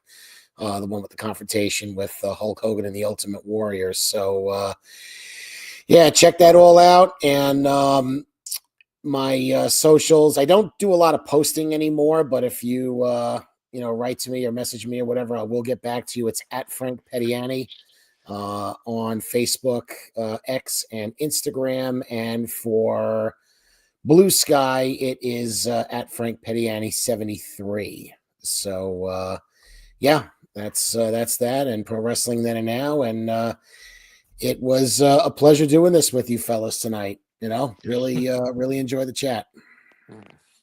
Yeah, so again, Frank's Pro Wrestling Then and Now can be found live on YouTube now, but also as the on-demand portion can be found as part of pwtorch VIP. Again, you also get a whole bunch of awesome stuff. VIP-only podcasts, 35 years worth of podcasts and newsletter archives. You get the weekly PDF newsletter, back issues, ad-free version of the website. So many great exclusive shows. It's the only way to hear The Fix with Todd Martin, everything with Rich Fan, one of my favorites. Of course, the post-event roundtable podcast, the show of the previous host of this fine show, Wrestling Night in America, Greg Parks, has a pwtorch VIP exclusive show called Greg Parks Out Loud, where he does a audio version of his pwtorch weekly column. All really, really cool stuff. And again, you also get the ability to participate in these post shows as a video caller, as an audio caller. That is part of the reason why Sean is able to join us tonight, but also because we just, we really enjoy his company. Sean, anything you want to plug before we get out of here? You can find me on Twitter, X, at my full name altogether, SCANPLICHTA. And then I just got on Blue Sky today because, I know the Torch is mostly on there now, and that's fine. So I was like, oh, let me get that. So I'm on there at my full name, .bluesky.social. I try to get on there a little bit. Guys, like I said, I consider both of you guys friends. That's how you get the message back and forth. Like, I really do care about you guys both. I'm just thankful to, get to talk about AEW, even though it sounds like I'm bashing it, and for good reason. But I thought it was thumbs in the middle for me, going slight thumbs down. The main event did really hurt it, and some other stuff in the middle wasn't the greatest. So I'll go thumbs in the middle. But yeah, it's just great to be on with you guys. I really it was a blast. Really had fun. Yeah, I didn't want to. Sean, it's fine. I was gonna do that real quick here at the end. You're good. You led the way. Mild thumbs up for me. I like we said, we had plenty of negative to say, but I think there was a lot of good in here. I think this was a pretty dramatic improvement over Full Gear last month. Lots of great wrestling, which AEW pay-per-views usually have. Give them a bit of extra points for the 8-match card versus the usual 9 or 10. The brevity here, 3.5 hours. I thought that it clocked in at a healthy run time that helped for sure. And yeah, while I was down on the main event, I thought that there was a lot of good stuff sprinkled throughout here, and some stuff that gave me some general hope going forward for the storytelling, even if it's something as small as, I may not think that Adam Copeland is a great challenger for Mox, but I do think it makes sense within the context of the story they're trying to tell. So I want to give AEW credit for that. But yeah, three matches that I really really liked tonight: the Osprey and Okada match, the Osprey and Kyle Fletcher match, and then the rematch between Mercedes Moné and Chris Statlander. I all thought were really really strong outings. So mouth thumbs up for me. Frank, you'll be the last one to throw in here. Thumbs up, thumbs down, thumbs in the middle. Can I give it the Orange Cassidy thumbs up? Sure, that's a Did mild that count? thumbs up. All right, I'll give it the Orange Cassidy Yeah, thumbs that counts. up. All right. Yeah, but listen, there was there was plenty of good on this show. The criticisms are the criticisms, and it's not, just so, and I think I speak for all of us when I say this is not let's bitch on AEW for 3 hours. It's just being honestly critical of the things that we don't like and we want to see better. It's not, you suck, go away, we don't want to watch you anymore. That's not it at all, and if you don't agree, you don't agree, and that's fine. But still overall, I think they put on a really good product. It's very watchable, it's enjoyable. There are just some things that need improvement, and they're a young company and they have time to do it. But the legwork has to be there, and the owner and the booker has to be willing to, listen to people that have the expertise and can say, you know what, let's not do it this way. Why don't we try this, and don't run this story, run it this way. These little tweaks, can just help the company go in such a better direction. And then maybe we could see the ratings go up and we could see ticket sales go up. And hey guys, why not, don't run smaller buildings, run 15,000 seat buildings, because you will fill it. That's what we want to see. And that's so anyway, yeah, mild thumbs up. Perfect. That is a good way to close things out.